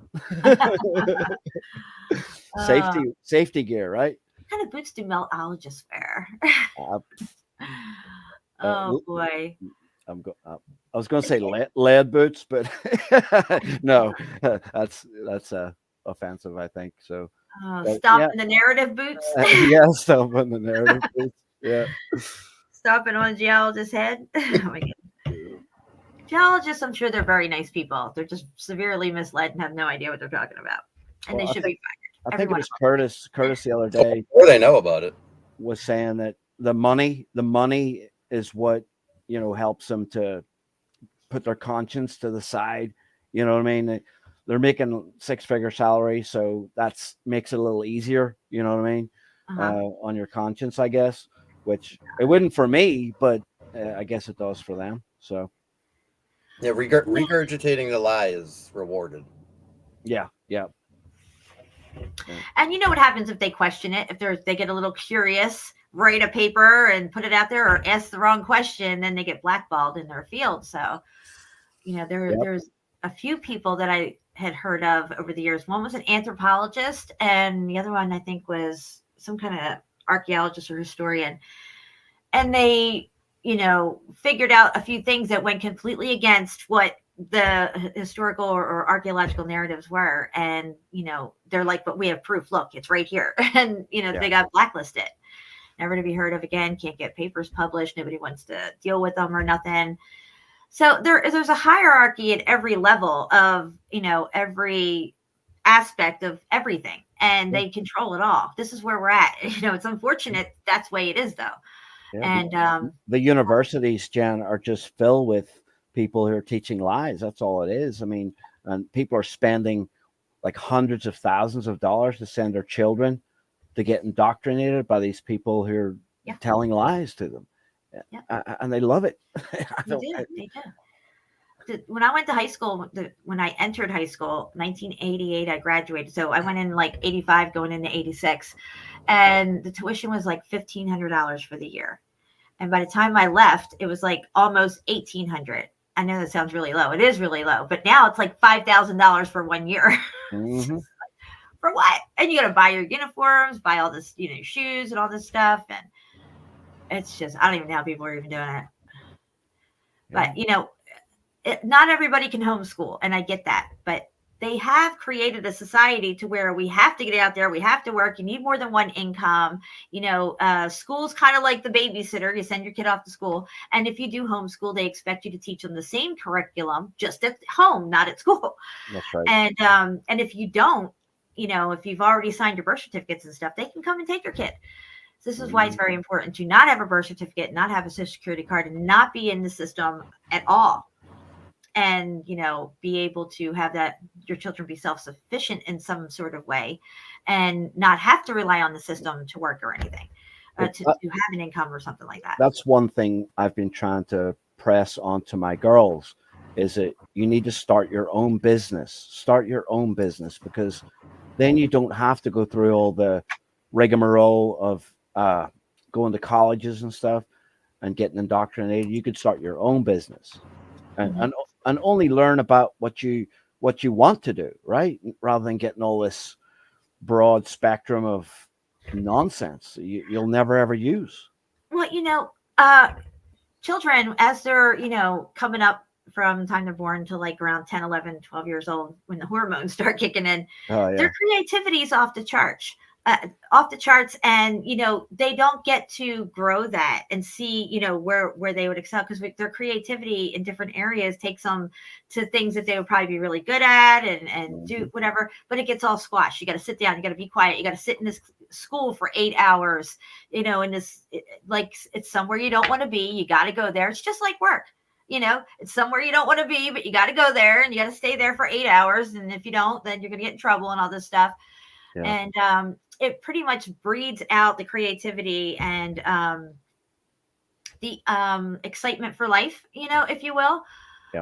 We're just taught that this is, the rat race. This is what we have to do. You're born, you pay taxes and you die. But along the way, you got to go to school and do all this other stupid stuff that you don't want to do. The illustration that you did, where you've got me and Curtis, and you had Melanie, and then you put Freya. Her name didn't fit on the chair, right? I had to put Freya. I would not have been sitting in that chair. I'm just telling you, I would not have been sitting in that chair.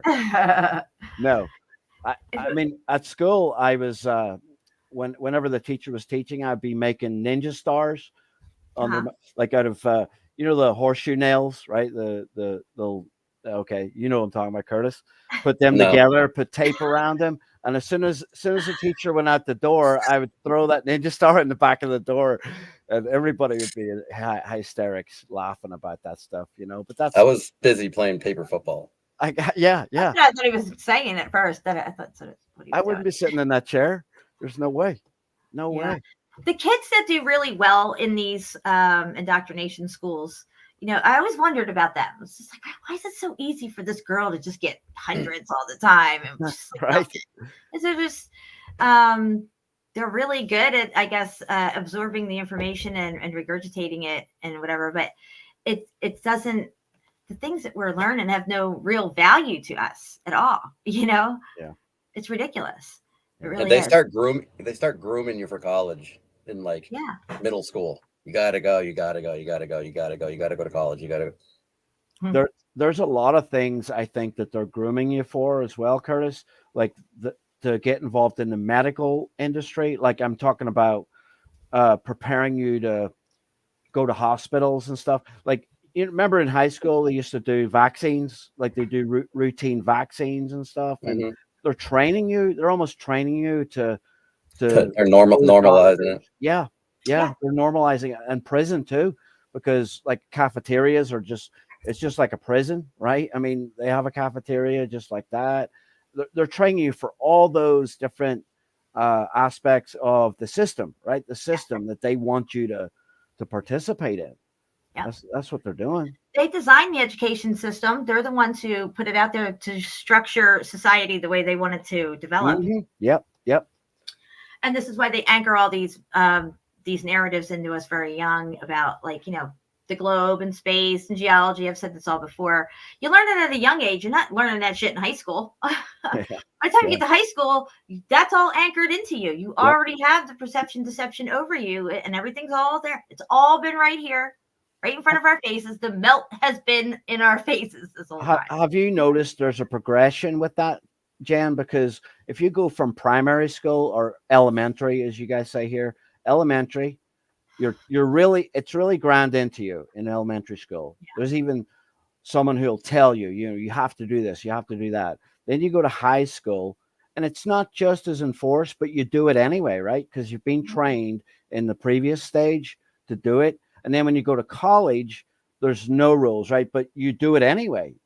They're almost training you to see if they've got you. I think that if you want to have a good paying position in the world and have some kind of profession or whatever, you have to go to this extra schooling. Of course, they could have taught you that back when you were younger or whatever. But they've taken a lot of stuff out, like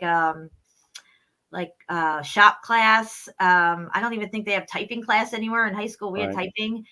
They don't teach languages anymore. They don't do cursive penmanship. In Catholic school, second grade, you learn how to handwrite, and you have to handwrite the rest of the time. Like you don't print anything. The cursive, this cursive you guys were doing, yeah, okay, yeah, we had that drilled into us, Yeah, but the kids today don't know how to sign their names because all they do is print everything. Printing can be what is it called? Forgery. You could write Johnny and sign something, and I could come by and sign it the same way. Your signature has it's like your fingerprint. It's unique to you. And that's why anyway, they don't even teach that. I was appalled when I found out they didn't teach that anymore. I'm like, what the fuck? They definitely discourage the trades too. Yeah. I think they just want you to go to college. They don't want you to learn a trade. Yeah. Oh, they want you in debt is what they want. Jan, I need to take a quick break. I'm sorry. Could you? Yeah, I know, it's no problem. I'm coming right back. I just need to take a quick break. Yeah, it's okay. You would stay on screen. Just put your avatar on mute if you want. It's up to you. Well, Curtis, it looks like it's just me and you. It looks that way. Right before the show, I cut my finger, and I know it. I'm just like, I don't got time. The middle finger too, huh? Yeah, I don't got time to bleed. I got to get on this show. Here I am. Blood and all. Oh my gosh. You gotta be careful, Jen. I know. It's sharp objects, deadly. Anyway, so Curtis, what did you want to be when you grew up? You want to know the funniest thing too? I look back and I remember this. As long as I can remember, I wanted to be an archaeologist. Really? Yeah. Huh. That was one of my interests as well. Archaeology, and I really wanted to be a marine biologist. Nice. I was really good in chemistry class, except I suck at algebra. So it was just like, it's like you're good, but you know. I'm like, what is this? Algebra is like a foreign freaking language to me. I just passed that class with a 70. I remember I was just like, I don't know. She must have felt sorry for me and she gave me a 70. But I had the worst teacher too. She's so boring, more boring than an old librarian. It was just like, you wanted to kill yourself when you went in that freaking class. I'm telling you. But if you didn't get a 70, you had to go to summer school. And I ain't going to no summer school. So thank God You don't want to go to summer. You don't want to go to summer school. Fuck all that shit. So you wanted to be an archaeologist. I wanted to be an archaeologist. Yeah. And then it didn't work out that way. Obviously. So is there anything else you wanted to do besides archaeology, like as you got older? And party for a long time. I'm a professional partier. Yeah. I'm damn good at it. And then no. I got the full indoctrination program. I went to college and fortunately snapped out of that. What did you go to college for? Still paying for it. What'd you go for? Business administration and marketing. Okay. Exciting. Yeah, right? Still paying for it 20 Wow. plus years later. Wow. It's like a mortgage. Yeah, right? That's crazy. Yeah, so it's just I'm gonna get back into these commercials because there's some crazy stuff that we're gonna look at here. I gotta make sure I do this correctly again. I think Shapu fixed it for me. Share, and let me add that in. Okay, so we looked at the ingredients. If anybody came in late and they don't know what we were talking about here, where the hell did it go? Where is it? Where'd it go? Oh, it went away on me. Whatever. Okay, we got that. We get rid of that. Juicy fruit has aspartame in it. Just so you know, don't eat it. Unless you like aspartame and want to, poison yourself, then go for it. Because it's right here. It's aspartame. Right in the middle of juicy fruit. Anyway, I called them and I gave them an earful. I videoed the whole thing. That was really nice, though. But, I had to let them know. Of course, they're like, wow, this lady called and she was just yelling about all this aspartame. I used to love juicy fruit. Boy. I used to too, but can't eat that anymore. It's been years now. I will not put that crap in my mouth. There's just no way. Okay, so here we go. We got, where was it? The thing I was going to, I don't know if anybody heard about this, but let me look this up real quick too. 66 cough medicine. Okay, I thought it was a Mandela effect a long time ago. I did a video on it. I just couldn't believe that this thing even existed, but here it is. 666 cold mysteries. Crazy. Excuse me. My goodness. Right? Look at this. 666 cold medicine. Are you kidding me? And this wasn't even that long ago, guys. That's just insane. That's insane. It is. Yeah. Look at this. I mean, what? I actually used this picture in my video. I remember this one. And I used this one. Cough drops. 666 cough drops. I mean, what? I don't know. I just don't know. It's just bizarre. Little pea is what it looks like. Look, allergy medicine. Wow. It's just like crazy. And this looks like it's from like the 80s, this box, like late 70s, early 80s, maybe. It's like you said, Jen. I think you've said before. They have to tell you the truth in some way, in some bizarre way. They got to tell you the truth. This is true. They do. And they can't say they didn't tell you. Look, even if it's in The Simpsons, they still told you. Yeah, they told you. Yeah. And they put it out there, but you were too dumb to pick it up or whatever. All right. So let's get back here. It was, which one was I going to click on?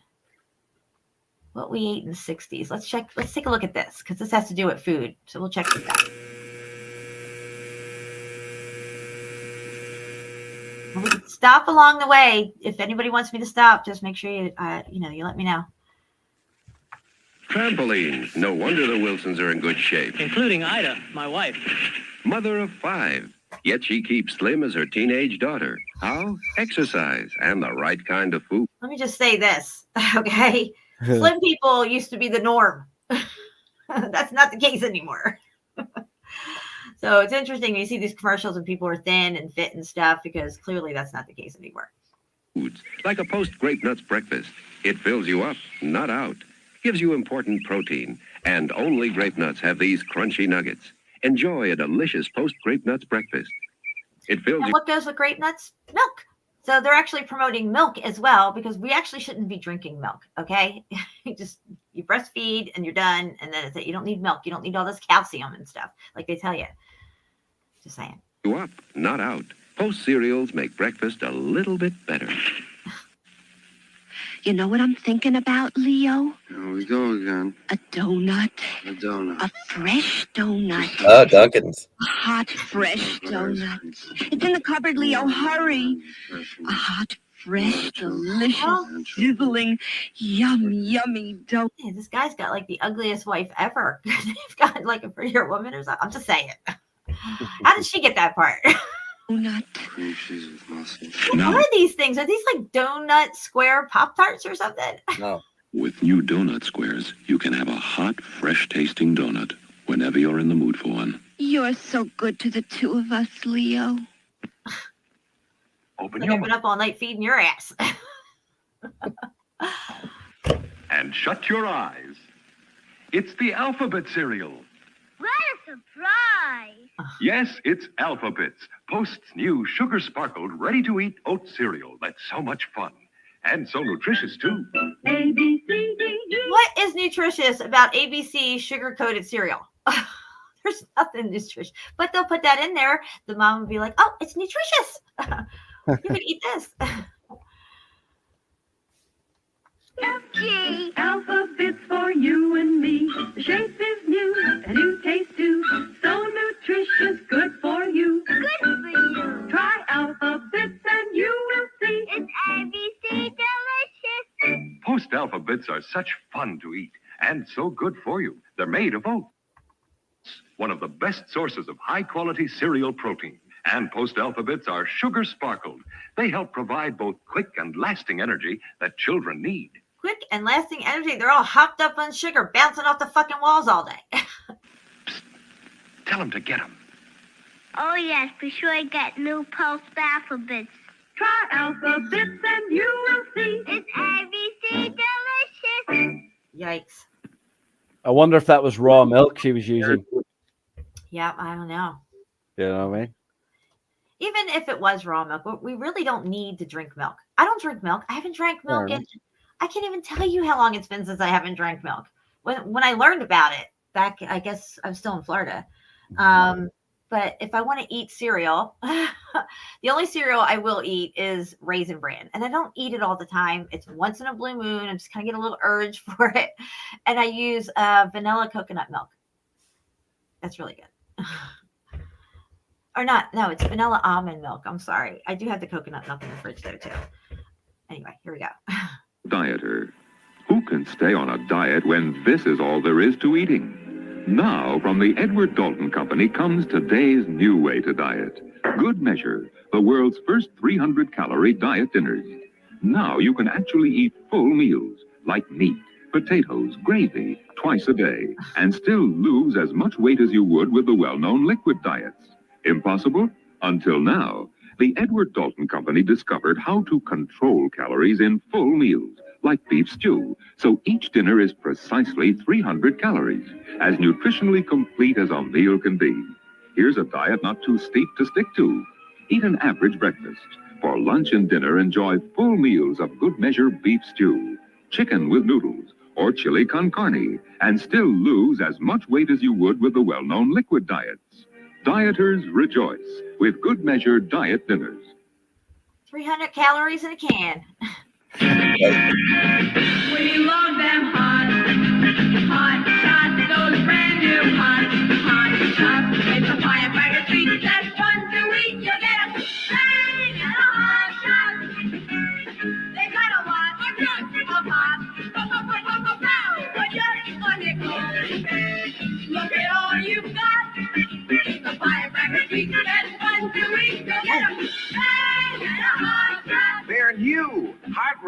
Hot Shots, good and hot tongue-teasing candy that's sure to give your days Oh, baby. a bang. Yeah, they got them all jumping around like crazy because that's what happens when you eat their candy. You get bouncing off the fucking walls. Just pull the fuse, pop them in your mouth, and take off for fun. Wet candy. We love them hot. Is Post Heart of Oats, a new kind of ready-to-eat cereal that gives you the nourishment of oatmeal. But without cooking. What a blessing. I'll show you why. See that gang of mine? Always on the go. Isn't it interesting with how people dressed back then? I mean, everybody looked kind of nice. You go out in the world now and look at people like, God forbid, Walmart. And don't go to Walmart after 9 o'clock at night. I'm just saying, there's things that you cannot unsee. Okay.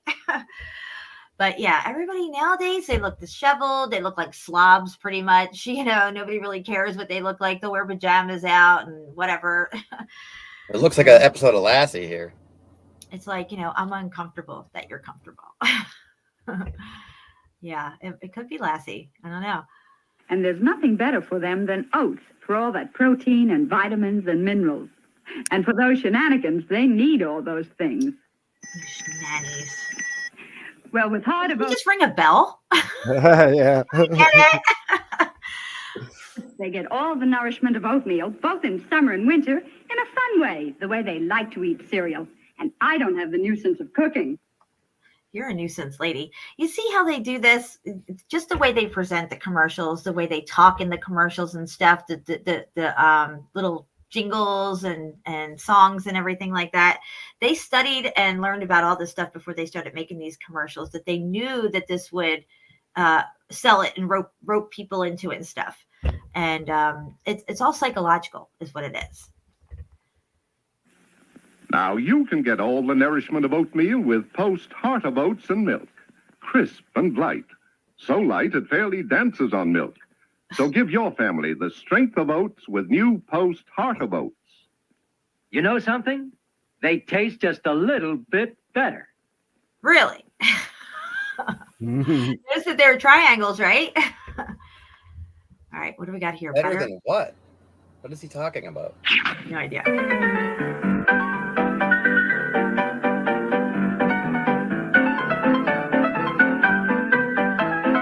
Post Toasties Corn Flakes.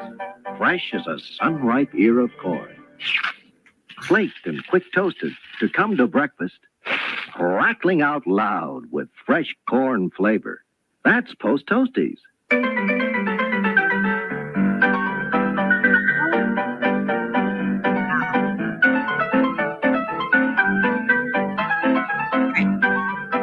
Another fine product of General Foods.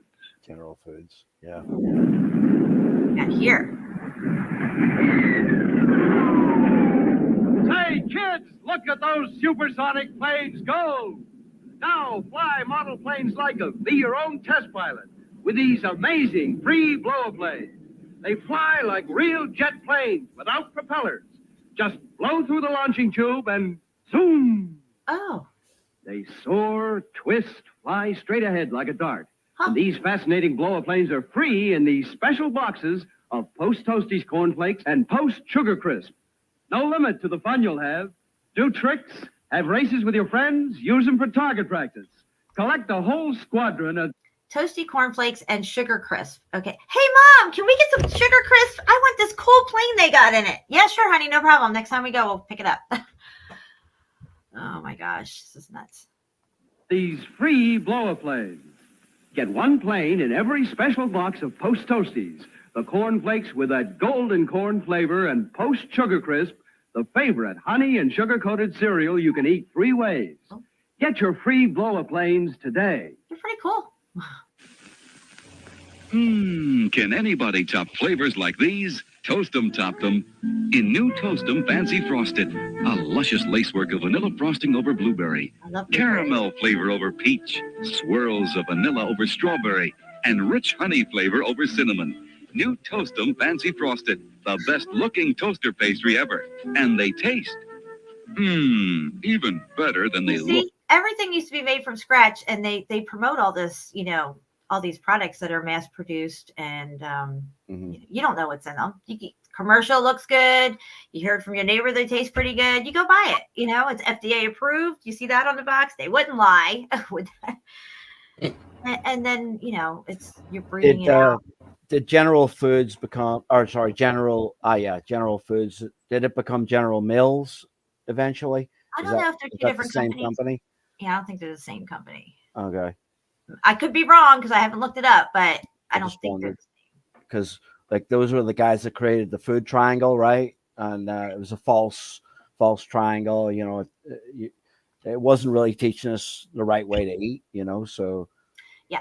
But they promoted that thing for years. The food triangle. Yeah. So the food pyramid. Pyramid. Yeah, it has us eating 3 meals a day. And, of course, you might snack a little in between or whatever. But that was also done by design. They didn't have a food pyramid before the industrial age and all this stuff. Supposedly when the pioneers came here, or whatever those things, pilgrims, those fucking pilgrims, came, and supposedly the Indians, one of the things they noted about the Indians was that they ate whenever they wanted. They didn't have any set schedule and sat down at the table for dinner or whatever. They just ate when they got hungry. And basically they have us eating way too much. And, the addictive additives that they put in the food, you think you're hungry, but you're actually not. It's just these addictive additives tricking your brain to think that or your stomach even, that you're still hungry when you're not. You're just eating more junk and less nutrition. And anyway, we're only supposed to eat 1 meal a day, maybe 2. It depends if that one meal is kind of small. You might have another one somewhere down the road, but nowhere near anywhere within the 5-hour period, at least, of that first meal. And it takes your body 12 hours to process 1 meal. So if you're eating 3 times a day and it takes 12 hours to process one of those meals, I mean, it's just an ongoing process that's taking place. You know what I'm saying? Intermittent fasting is a good thing to do. But if you're not used to doing it, I wouldn't suggest you to just do it. And don't take my advice. This isn't medical or anything like that. I'm just saying that to give your body a chance to process through and, clear out before you eat another meal. Like, say if you go all day tomorrow without eating and you just drink, distilled water or something, and maybe something else like a cup of coffee or something. I don't know, but I can go all day without eating. I don't even get hungry till like 3-4 in the afternoon, and I'm like, I gotta eat something. But that's it. I'm good, and it's so much more healthy. But they just have us indoctrinated, have it ingrained in us. Even doctors and all that stuff, they tell you, you got to eat this, whatever. Make sure you have that and a little bit of this. But it's basically breakfast, lunch, and dinner. You can't skip dinner. You shouldn't skip breakfast, or whatever. But yeah, that's the most important meal of the day. Yeah. True. Something I've been trying to, Jan, is eating more salads and stuff. Because they do tend to promote meat a lot, with their agenda. Mm-hmm. And I read that the average male in America has 5 pounds of undigested meat in their stomach tract. In your colon. Yeah, in your colon. Yeah, this is why people get colon cancer. It's too much meat. We're eating too much meat, and we shouldn't be. This mass production of meat, like I think Melanie has a good video on where like they're mass producing these chickens and slaughtering them and stuff. And if you raised your own chickens and your own livestock, you wouldn't be as likely to slaughter them. You know what I mean? If you invested all that money in it, you probably wouldn't eat that much meat. I'm just saying. I don't know if that makes sense. It does, Johnny. Yeah. You know what I mean, Curtis? If you had like 2 cows, you're not going to slaughter one unless you absolutely had to. Correct. You guys are freaking okay. I guess we're running the show now, Curtis. You got something to show? Just checking messages. She doesn't have time to believe. What? What? Yeah. I don't even know what to say right now. You can talk about yourselves for a minute. All right, want to talk about fluoride, Curtis? Sure, go ahead. Let's go. I'm just here to see what happens. Okay, so it's a byproduct of aluminium, right? Aluminium production. And that was how they got it into the system, because it was to get rid of the waste from producing aluminium. Melanie has a good video on that too. I think link in the chat. I reposted it. Yeah, it's a good one. Just it's the industry trying to get rid of toxic waste, and they're putting it in your toothpaste and shit. Isn't that crazy? So ridiculous. It's fucking hilarious. It's almost hilarious. Let me see if I can find it. Melanie knows where it is. She can post it. Well.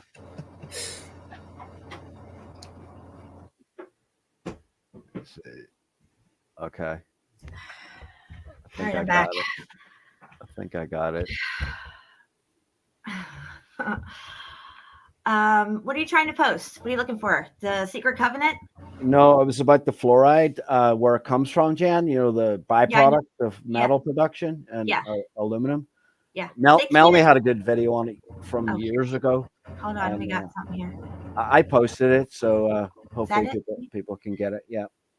All right. It's a really good one.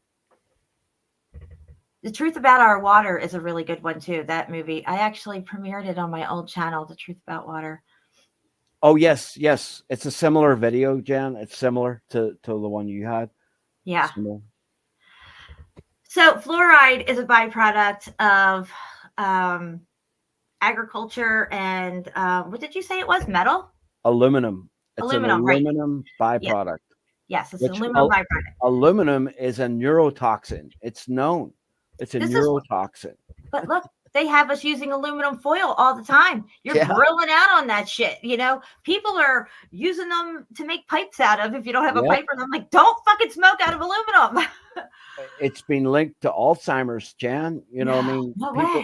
People using aluminum pots and pans to cook things in as well. Yeah. It leaches, right? It leaches into the food. Yeah. So my uncle in Ireland told me years ago, he's like, "Do never use aluminum cutlery or for cooking in or anything like that." So they used to use silver plated flatware, like silverware. That's why we call it silverware, is because silver bacteria couldn't grow on it. So now we're using steel, obviously. Chapeau makes a good point. All the stuff that's in a can, like beer, and it's all in aluminum. It's all in aluminum, yes. Crazy. That's why I drink from bottles, guys. That's why I drink from bottles. Yeah. It's no joke. I'll tell you what. It's a serious game that's being played, and if you don't know your enemy and you don't know what they're willing to use on you and your family, then you're going to get deceived, and they're going to keep you slow, sick, and dying. They have us thinking that Alzheimer's, dementia, Parkinson's, all these crazy diseases are kind of like expected when you get older. You're going to either get this, an arthritis, or diabetes. This stuff is not natural. This is not a natural progression into old age. What would old age look like? Would it even be old? Okay. All right. I don't eat all that crap. I'm 55 years old and proud of it. Okay. Yeah. I'm not even 55 yet. I'll be 55 in January. And I'm already saying I'm 55 because there's, what I mean? It's not like, oh, well, it's just a number. This is important. I mean, you look at most 55 or 65-year-old people and they're not doing so good. They don't look so good. They're, doesn't look like it's going to get any better for them neither, because they're still going down that same road and the doctor's their best friend. Agreed. I mean, when you walk around Walmart and you look at people that are your age, like for me, I'm 48. If I look at people my age, they look like they're dying. Like they look like they've got no life in them. It's crazy. The link that you shared is the movie that I was talking about. Oh, is it? Okay. No way. Okay. Yeah, Great Culling is what it's called, and then it says Our Water, but I thought it was called The Truth About Our Water. guys, if you haven't seen this, I'll drop the link again. He just dropped it. The Great Culling. It's pretty amazing and just mind shattering, paradigm shattering stuff. And it's important, because people don't think about the water, and we're conditioned to think that whatever this crap is in the water is good for us and stuff. They talk all about fluoride, all about the plants, the people who have to deal with the fluoride. When they drop that, say if they're putting it into the water system, they have hazmat suits on, okay? They're like head to toe hazmat. Gloves Okay? gloves And and they're shit, like, come on, let's get it in there. Drop it in there. Oh, I got someone on the concrete. They got to call in a whole crew to come in and Hazmat. clean this shit up because it starts eating away the concrete. Mhm. Okay? So where does fluoride go when you ingest it? If you're taking a hot shower in it, right? Well, I'm showering, I'm not drinking it. Yeah, your pores are open and it's absorbing right into your skin. Another thing people forget is that your skin absorbs things. All that lotion you put on you from these, companies, these Illuminati companies, you don't know what's in those lotions. It absorbs right into your skin. Sunblock, don't even get me started on that. I never use sunblock. I never put it on my kids. Never. And, you got these moms, turn around. Come on, turn back around. I got to put it on your front now. Slathering their kids all up with it. And like you said, you look at people at Walmart. I look at the people and then I look at their cart. And sometimes I can't help myself. This one lady, I was like, she had all this diet Dr. Pepper going around her cart, like hanging on it, on the sides, like whatever. Anyway, I just couldn't contain myself. Sometimes I just can't contain myself. Okay. That's okay. I've learned to say things really nice. Yeah. Because before I'd be like really blunt, didn't really care how it came out as long as it came out. But I was like, look, I got to tell you this. I said, first off, I love you. And she's like, oh, because I'm in the South. They're like, oh, I love you too. And I'm like, yeah, I mean, I really love you. You're another me and I'm another you. I love myself. So I love you. And I got to tell you this, what you do with this information is up to you, because I'm going to tell you, and I'm going to walk away. And I told her about aspartame really quickly and how they make it and who owned the company, Mr. Donald Rumsfeld, our old Secretary of Defense. And I'm like, look, if you're going to drink this stuff, drink the regular Dr. Pepper, okay? I wouldn't suggest even drinking that because it's full of high fructose corn syrup, and clearly it's not good for you, and clearly you're really into this stuff considering how much you have going around your cart. But, she's like, well, my doctor said I have to, sugar-free and all this stuff.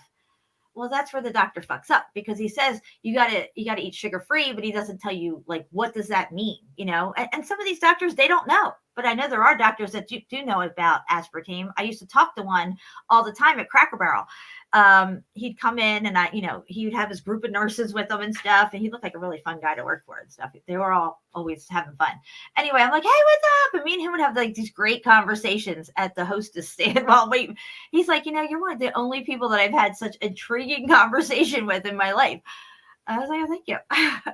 Anyway, he said that he had a patient who almost lost an eye due to aspartame.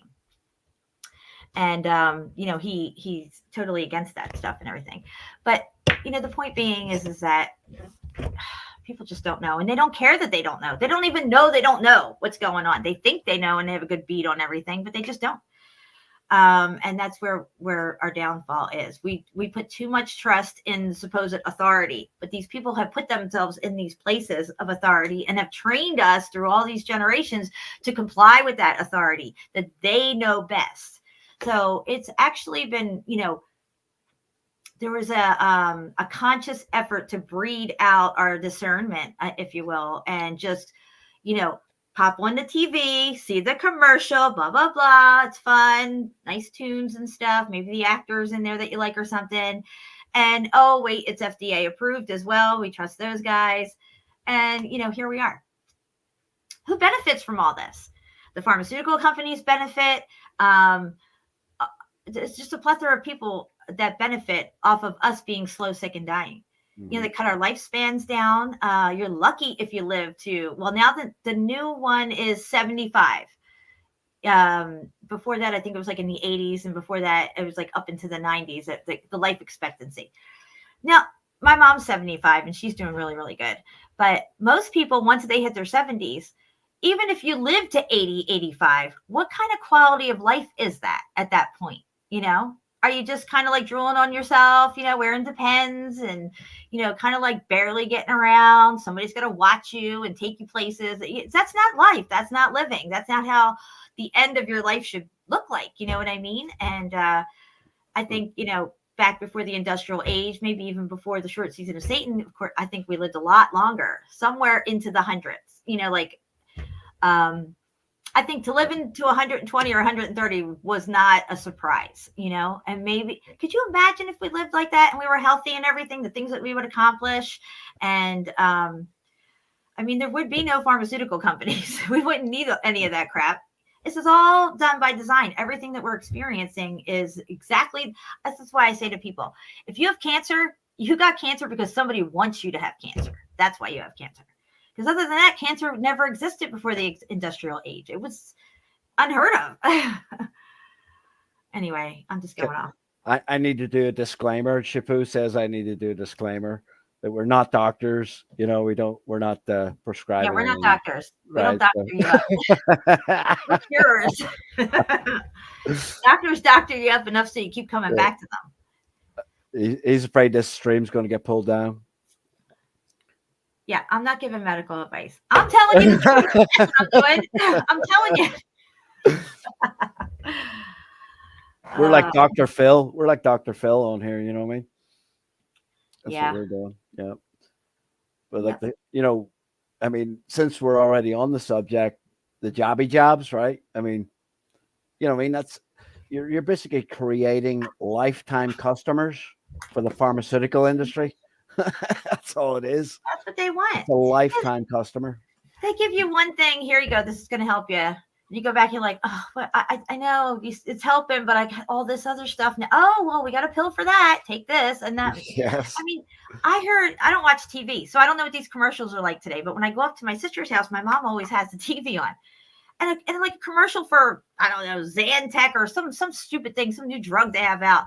And they'll say all this stuff. And then at the very end of the commercial, it's like, they're rattling off all these things that could go wrong and everything, and it's super fast. It's like within like a 3-second span they rattle off like 25 different things that you could get, even more than that. And it's just like, usually in those disclaimers they always have may cause dizziness or death. It's always in there. Yeah, you're taking something for depression that's going to give you suicidal thoughts. Are you fucking kidding me? How does a pill give you suicidal thoughts? How does it happen? It's because they put a curse on it. There's probably a little devil demon in that pill. And yeah, it's just mucked up.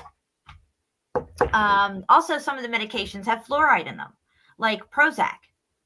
Prozac has fluoride in it. Prozac makes it helps to keep you docile. That's why they used to give it to the people in the concentration camps. Are you guys still with me? Yeah. I'm sorry. I got distracted. With something. Sure. I put you sleep. I'm ADHD, so I got distracted. You know what I mean? Whatever. Jen talks no shit. You got that, Ryan. Yep. You got that right. Yeah. I'm very passionate about water because it's vital to our existence. We're 70, 75, who knows, 80% water. What does that water look like? What kind of water are you putting in your body? Your body needs this good water. And the only thing that's good is pure, unadulterated H2O. And the only way that I can get that is through drinking distilled water. Mm-hmm. I've had people say, oh, I don't like distilled water. I don't like the way it tastes. It doesn't taste like anything. It just tastes like water. So I don't understand what that is. I think it's in their head or something. They hear this word distilled and it's like, but distilling is just basically boiling it, and the steam comes up and collects, and then it drips back down, and so it's kind of like naturally filtered is what it is. Distilling is a process. It's not the actual water. It's the process they use to get it to be pure H2O. Again, you guys should definitely watch that the Great Culling video. I used to have that DVD too. I used to copy that and give it to people as well. Do you have a specific machine that you use to do it, Jan, or how do you distill your water? I buy it at the store right now. You buy it, okay. And then people are like, "Well, you're using the plastic jugs." Listen, The distilled water doesn't stay long enough in my jugs to do anything, okay? Because I use it. I go through 12 jugs a week. So that's what I do. Yeah. See, we had always used the Berkey filter. I mean, Yeah. I had used that for years with the children. We've never drank city water ever, Jen. You know what I mean? Since we Okay. had them. But I There's a wish problem. I'd known more about the distilled water. That would have been a lot better.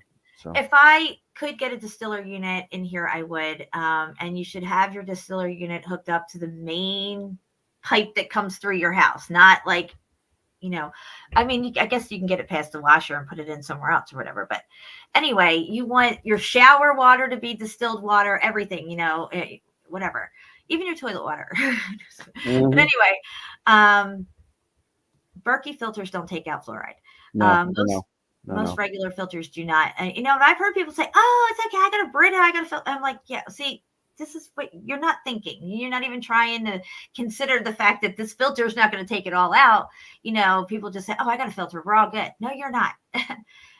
Reverse osmosis or distilling is the only way to get out fluoride. You want to get it out. You want to stay away from it. You want to run from it. Fluoride should not be anywhere near us at all. And it's easy to avoid, but if you live in a fluoridated area, like probably the both of you do, it's a little hard to escape. I mean, you got to take a shower, right? Yes. So, if you've been showering in fluoridated water all your life, and cooking with it, you get water out of the spigot or whatever, and you boil it. Well, now it's super fluoridated and it's absorbed into your food and everything. So there's a lot going on, and it's not good. I think one of the main things that are accumulated in our body is fluoride. Your body can't get rid of it. It stores it in our bones because your body just doesn't know what to do with it. And then as it accumulates, it starts to eat your bones away from the inside out.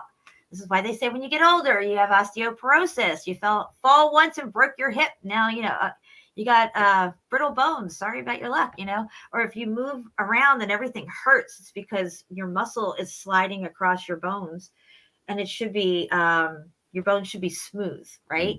Mm-hmm. But they have these little jaggedy things that stick out now because it's brittle and getting, porous, whatever.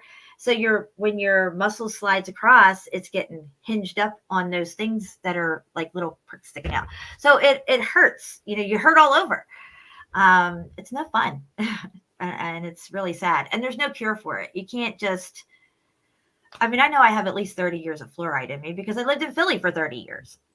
I also lived in Florida for 8 years, and it wasn't until after I moved out of Florida and moved here, God saw me to get to a place where I wasn't looking for a non-fluoridated place, but here I am. I wound up in Oxford, and they don't fluoridate here.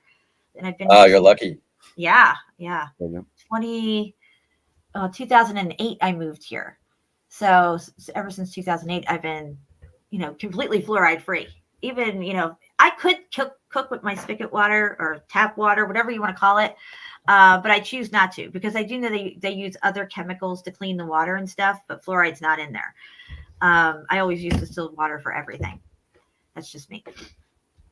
Now, I do know people who get the distilled water from Walmart in the plastic containers, jugs or whatever, and then they bring it home and put it in glass bottles and stuff. And, that's great that, but like in my situation, there's no time for any plastic breakdown or anything to contaminate the water because I use it quickly. It's not like I'm buying it and storing it and sitting around for a year or something. And then I'm going to, so yeah, distilled water is the bomb. And I'm so happy to say that, back even when I was talking about this in the very beginning on my first channel, a lot of people, including Juan Torres, and I know he's here somewhere, they all got on distilled water. CFM and Jeannie even, and there used to be a lot of my subscribers who, because I was really passionate about that distilled water stuff. It's pretty amazing. Anyway, gosh, you guys are so quiet. When you're on your show, you're all blah, blah, blah, blah. I've been going for 15 hours. I'm tired. I'm just here to see what happens. I enjoy all the information that you have, Jen. I mean, it's the reason that I've watched your shows for all these years. You're very knowledgeable, and also I like that you're also caring. You care. I can tell that you care. So I would not have continued with Meltology in the other channels. I'm sorry, but it was very toxic to me, back in the day.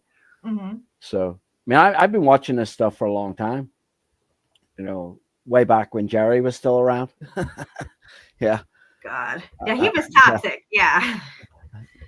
The reason I started watching stuff about Meltology, I was searching for how to do the Queen's Gambit, a chess move, right? A chess move, and his channel just came up accidentally. That's how it happened with me. It just accidentally came up. Yep. And that was it. And then I watched the video where you commentated on it. Yeah, the When the Buildings Cry. Yeah. I was listening to it today. A long time ago. And, I had no plans on being in that thing. I was just going to help him with it. Yeah. And he's like, well, if you want to write up, do whatever. Because I was giving him ideas and stuff. I'm the one who got him to talk normal so you all can tolerate it. I heard Jerry, like, look, Jerry, you're going to have to hone your inner John Levy. Or Levi. That's funny. He's like, oh, and I'm like, if you want people to listen to what you're saying, you have to talk that way. It's just, and then it was like 5 hours long. And I'm like, you got to cut it back. And he just wouldn't scale it back and stuff. It was not easy to work with. Anyway. And then I didn't promote it enough, I guess. So he just, bashed me down. But to continue what I was saying, like, you have brought us all along, I think, and created an environment where people can actually come in and ask questions, if they have to ask questions, and they don't get told they're stupid or whatever, and it's nice. I like that. Thank you. Yeah.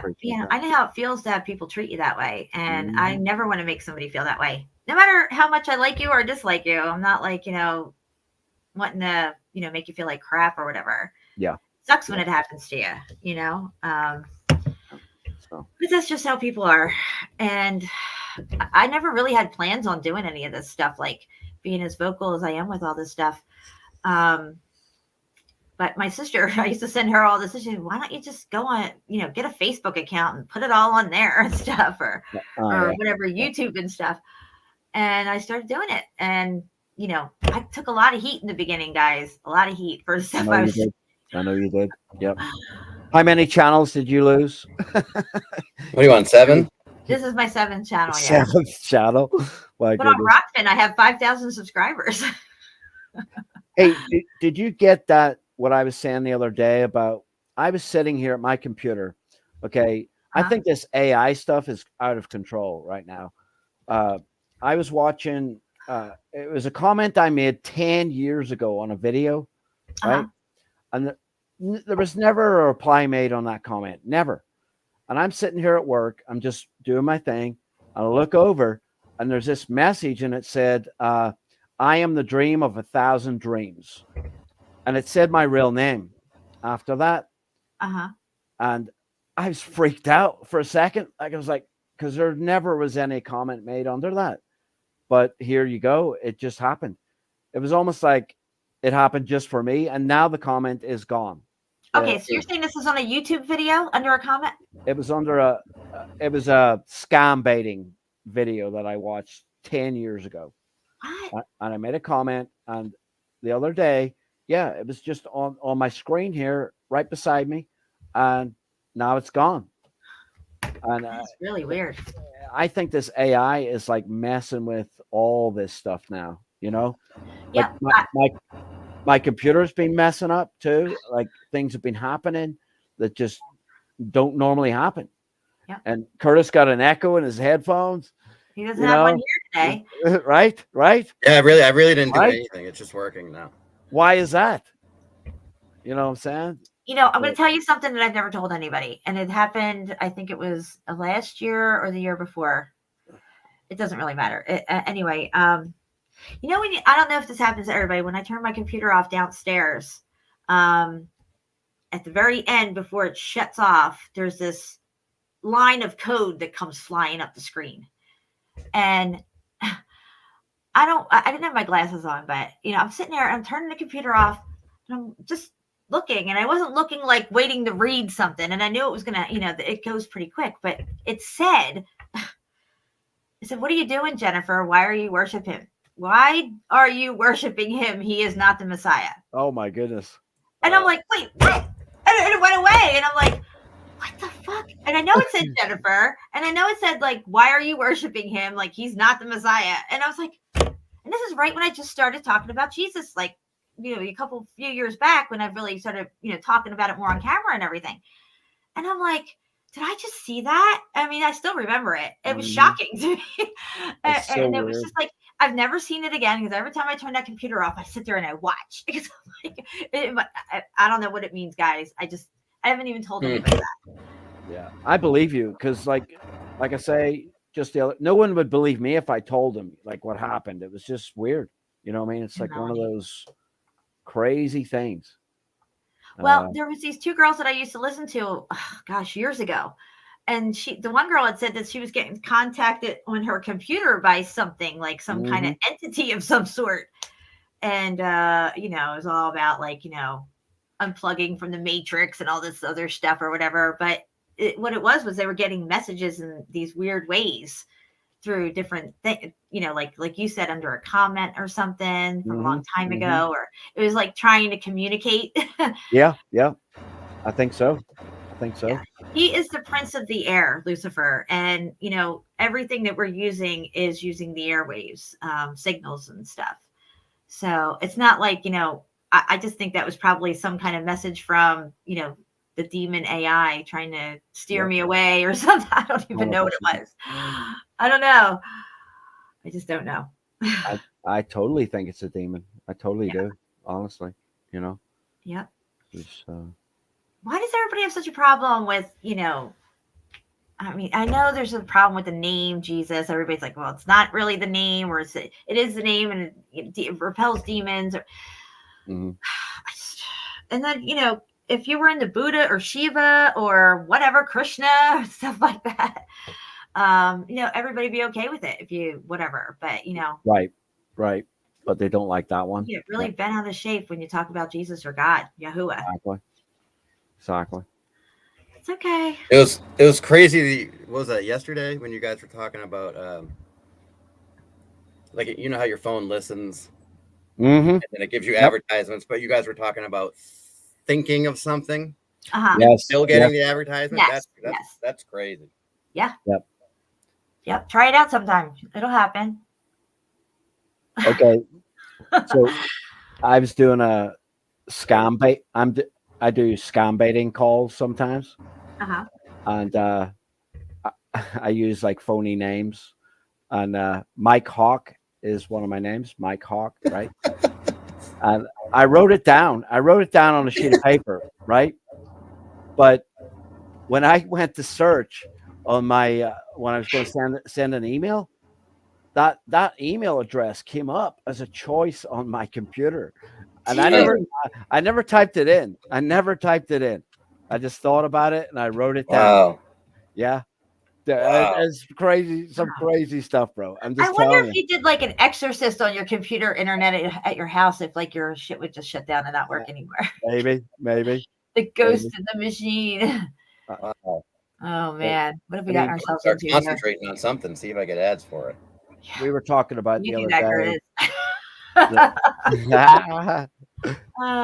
We were talking about the amount of influence that this technology has on our children. You know what I mean? The other day, Melanie and I were talking about it. It's like my girls have these phones now, and they never had them before, and we never had them when we were growing up. You know what I mean?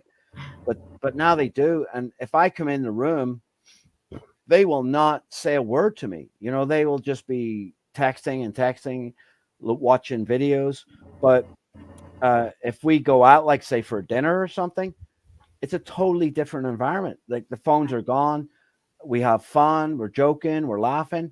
But when the phones are in their hands, there's no communication. It's just, that's all they're thinking about is them phones. Yeah, well, that's what they're saying about the kids today. Not yours, because you said they don't use them a lot. They're kind of just getting them. My son Ryan didn't have a cell phone at all until he was like in his 20s. He wouldn't even touch it because he learned about it when I learned about it, and we cooked an egg between two of them for a project, which I still have that project, by the way. Anyway, what the heck was I going to say? Oh, the kids today, they have no social skills. They don't know, they don't know how to read people because they're reading fucking text messages all day, watching videos. They don't know how to interact and have that, genuine interaction. If you do interact with them, it's devoid of any type of real substance. If you know what I mean. You have to talk in emojis if you can, right? If you talk in emojis, they'll understand you. And they hate it when I do. They hate it when I do. Like I'll use like acronyms, like you would use when you're texting with my children, and they'll go, "Oh, Dad, what are you doing?" You know what I mean? Like it's not your place to talk like that. You know what I mean? Yeah. I'm trying to. Hey, Kyra. With them. Oh, Yeah, Kairos, Kairos is in the chat. Welcome, Kairos. Sweet. I don't see him around much anymore. I saw him on Mark's channel the other day, live streaming. Him and Mark. That was good. Great stream, bro. I love Kairos' stuff. Yeah, he's very thorough. He knows what he's talking about, and he's got confidence in the way he presents it. And I really like his passion about it because that's what we need. We need people who are used to working with these type of environments and building and everything, understand logistics, and and that really helps other people maybe better ingest this knowledge. I'm not polished like that. I have no professional field that I could say like, oh, I'm a professional mason. And this isn't how you build a brick wall or whatever. But you guys do. I know, Curtis, you have some construction history and stuff. Yeah, a lot. Yeah. So, and Kairos, it helps. How can I explain this? To find a language for this research is not the easiest thing.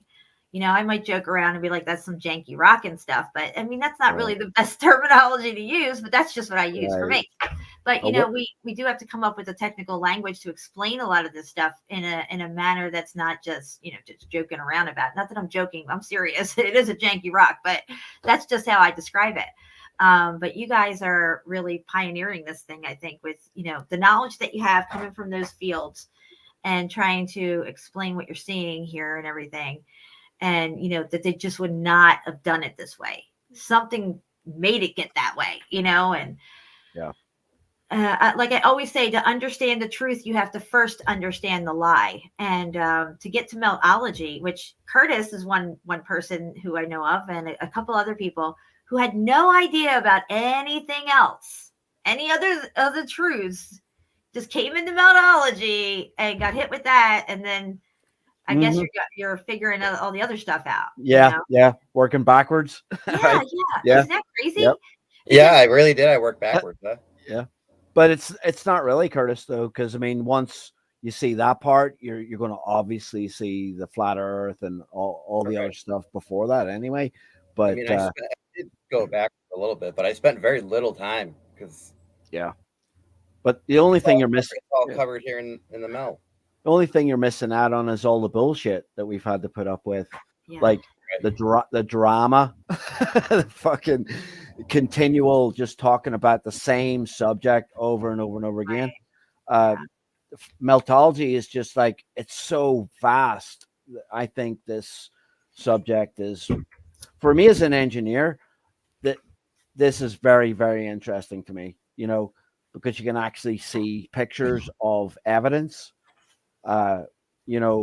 We couldn't call it a fact, right? But we can say evidentiary in a courtroom. We could win the case. We could win the case. They would throw geologists out of the courtroom. Yeah. Deep time, all these theories, millions of years, they made it all up.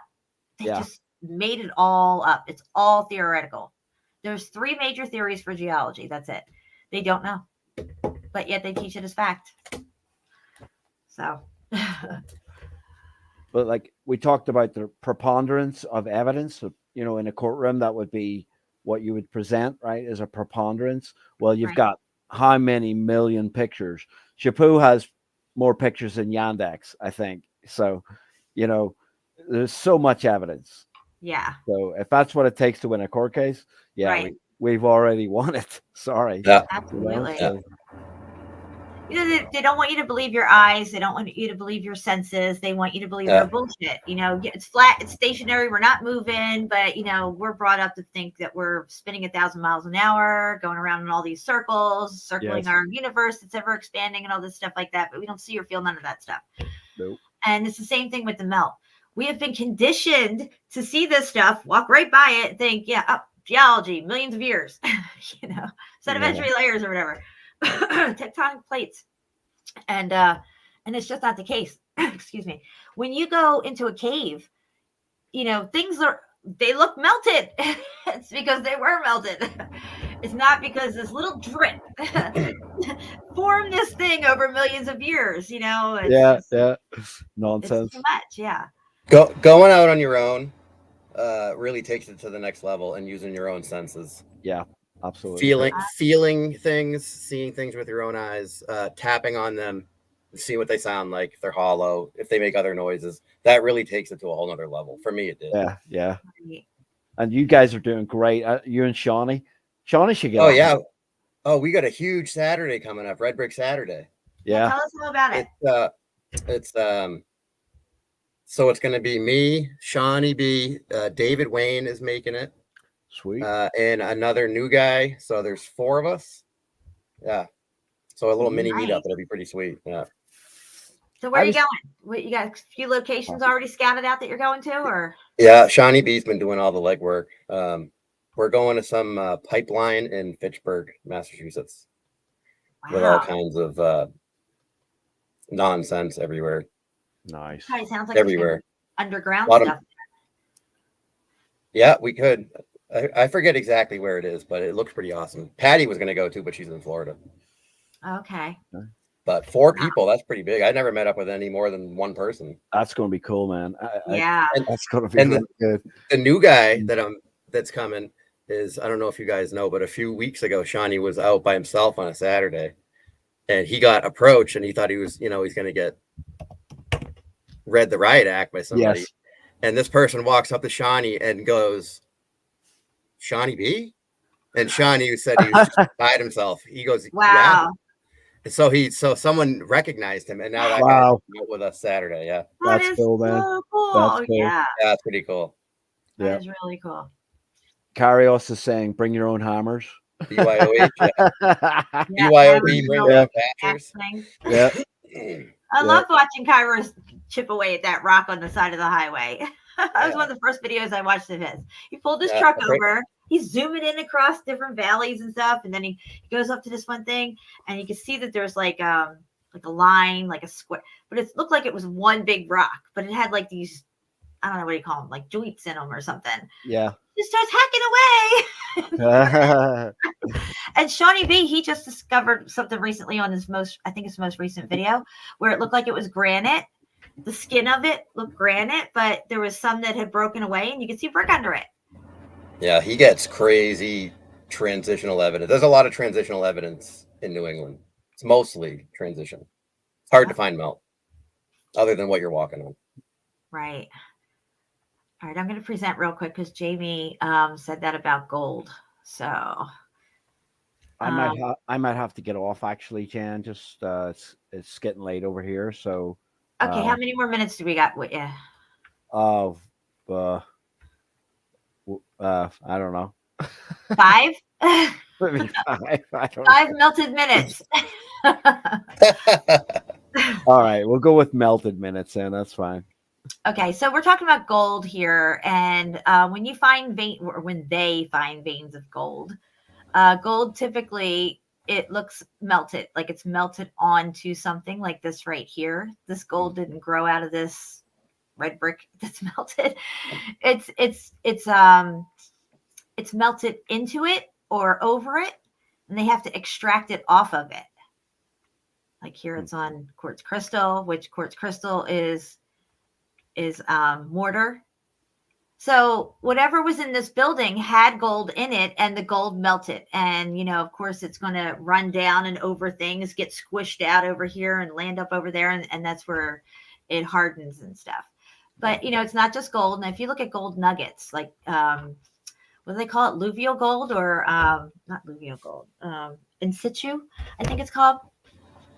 gold nuggets. I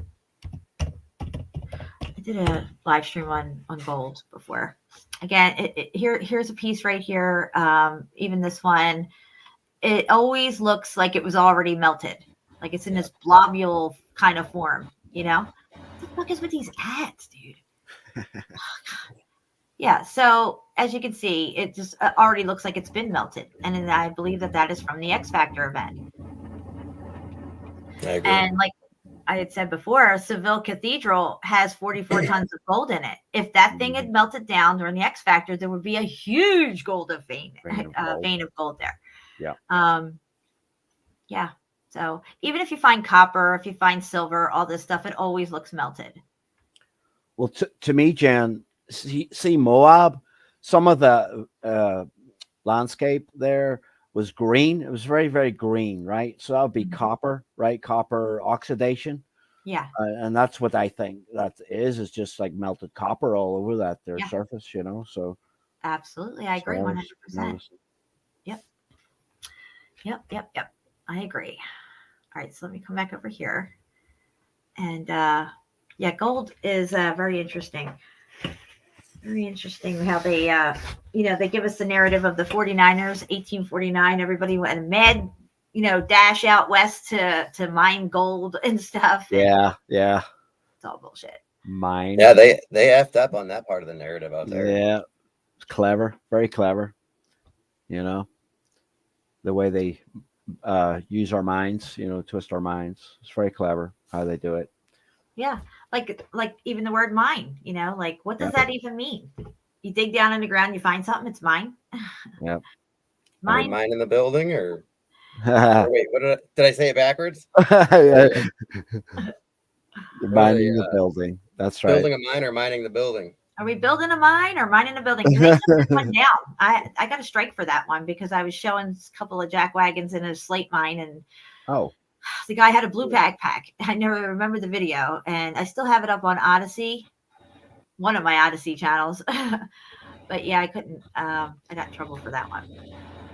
I mean, if you're in a slate mine, okay, I don't even think mines exist in the capacity that they tell us, the old ones. Yeah. But if you're in a mine, okay, these slate mines are completely built out. Yes. Who's doing all this stuff?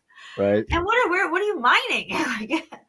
It's too much. It's too much built out. I mean, you got hallways, corridors, you got 15-foot thick slurry, what do they call them? Gob walls or some shit like that. Stairs going all over the place, arches. It's like, what is this?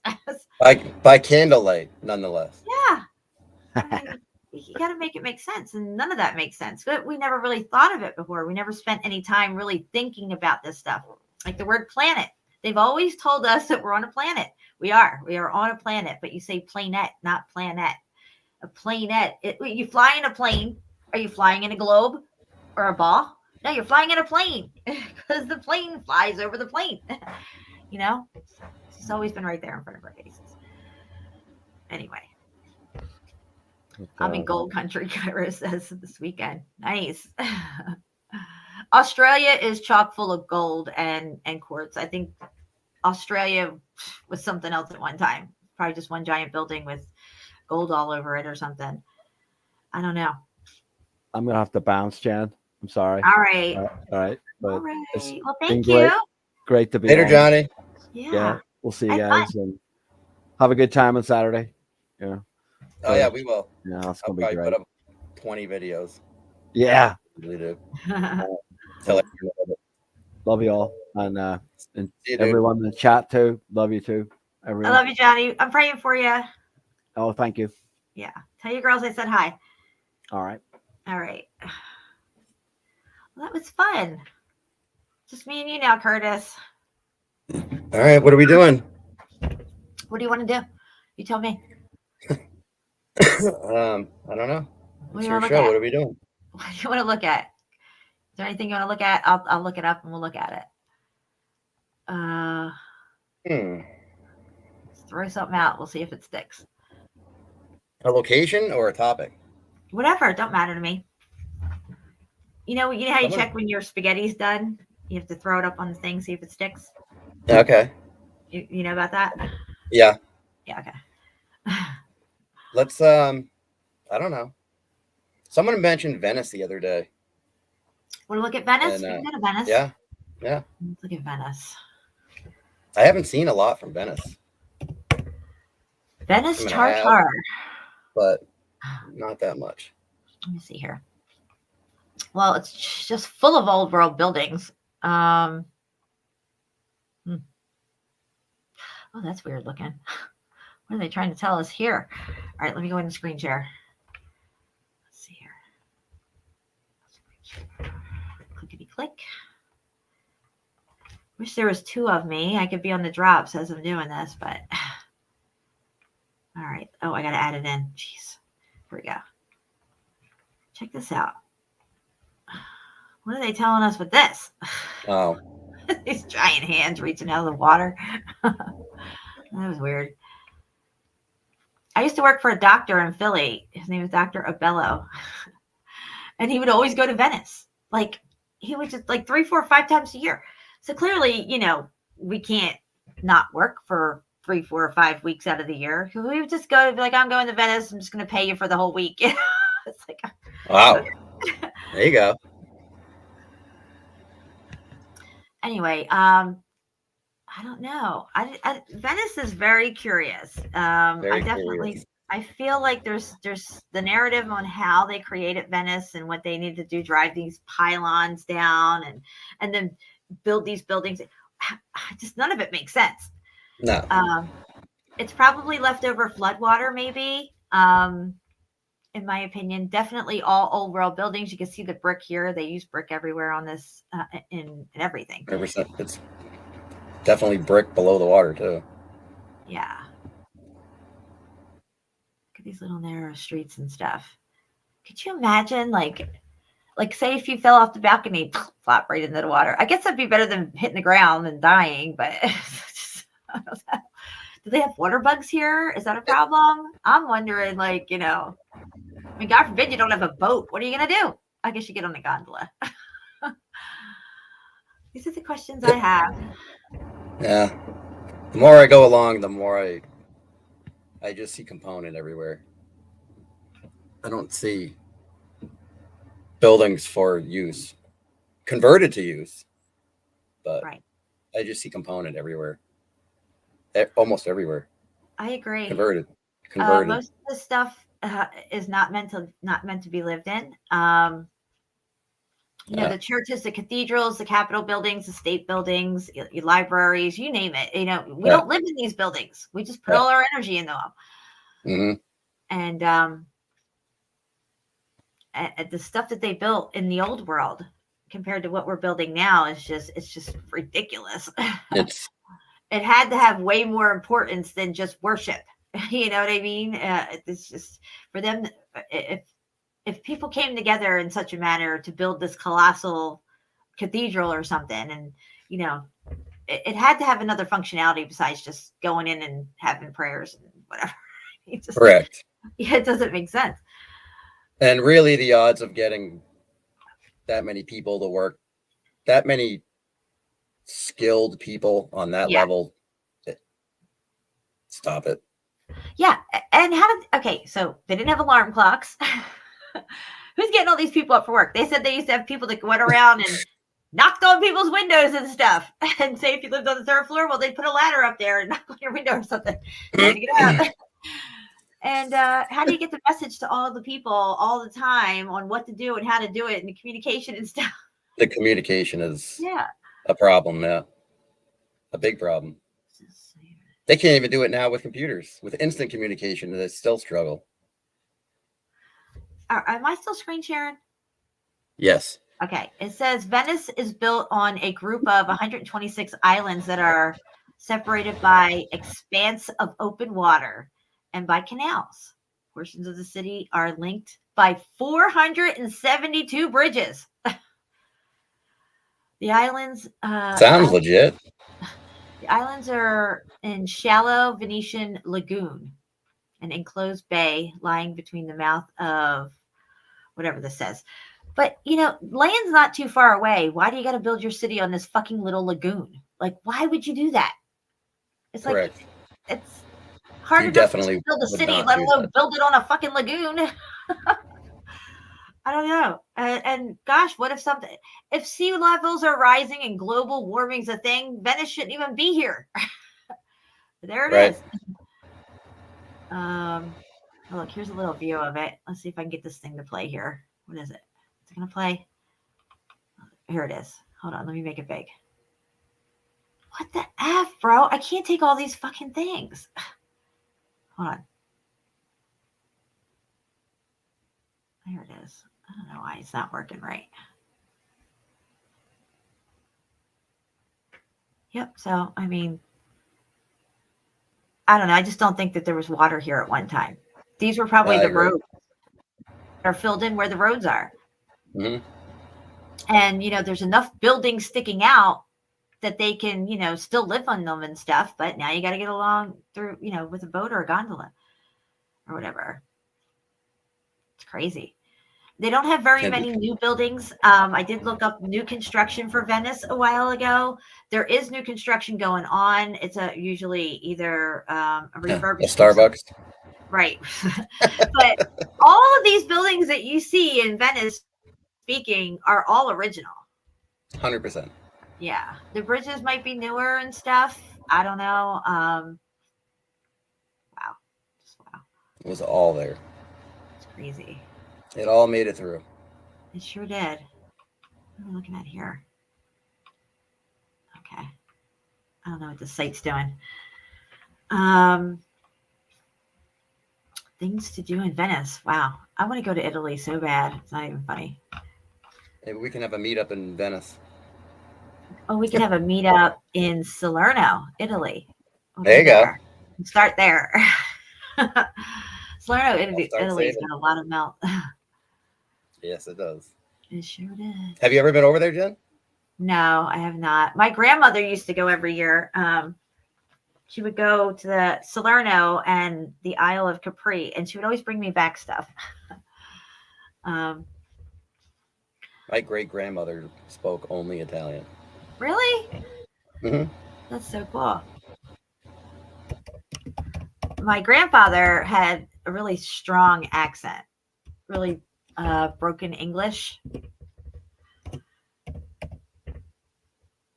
Okay. There you go. Yeah, I'm just lost in the sauce right now. He would say, "Come si bella," which means "come here, beautiful." Come si bella. Nice. I was his only grandchild. And they were really excited to have a grandchild. All right, what are we looking at here? So here's some ruins in Salerno. They're really big, and they're really melted. What is that noise? Do I have something playing here? I don't know what. I don't hear anything. It might be you, Curtis. Is it me? Oh, maybe it's a fan. I have a fan going. Did you just put the fan on? Uh-uh. Oh, I don't know what it is. It seems to have gone now. Okay, here in Salerno, Italy, you can see it looks a lot like Venice type of buildings and stuff. You can also see how they tier up this thing, and there's always terraced and stuff, which is just like Santorini as well.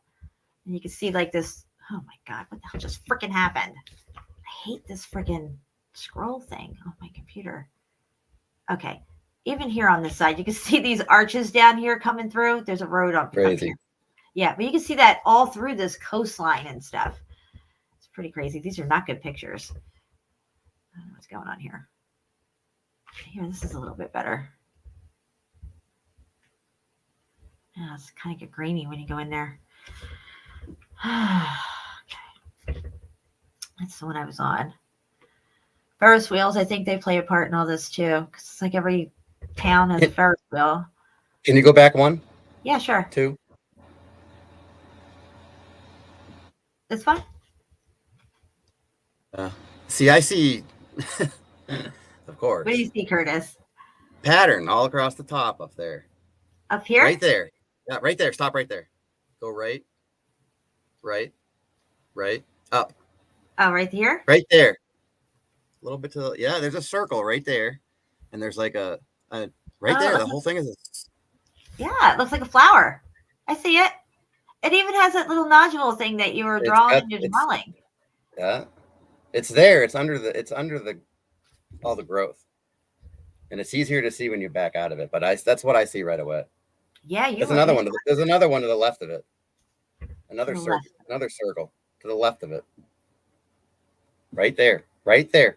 There's another center of it. Right to the left. To the left. Right. Right there. That's like the center of it. Right here.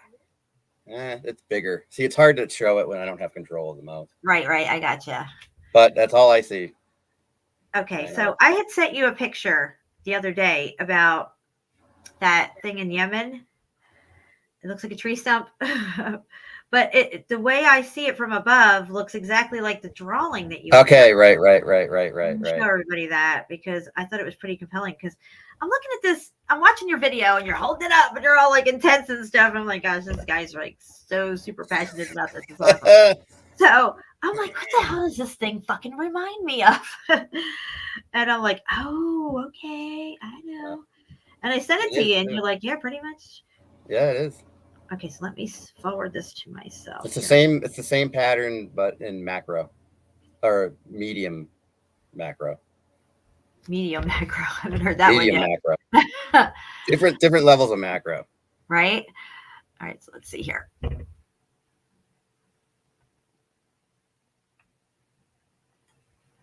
What's up, Fat Egg?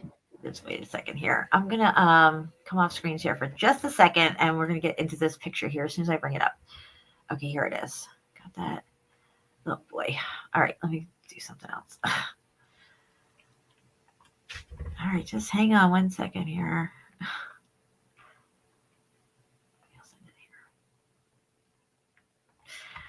Okay.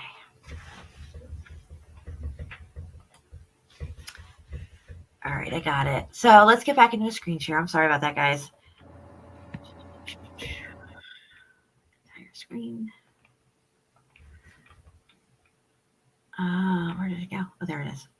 Okay, so this is what I compared his. This is his drawing on the right from the video that he did. But this was your first video, right, Curtis? You said your first video? I mean, I think it's technically my second one, but the first one was like a 30-second video. This was really, it's really my first video. Yeah. I got you. And it's not even it's a screen recording.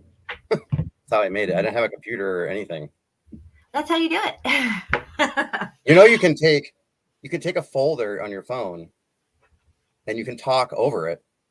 And you can zoom in and out and you can do all kinds of stuff right there on a screen recording on your phone. If you really wanted to.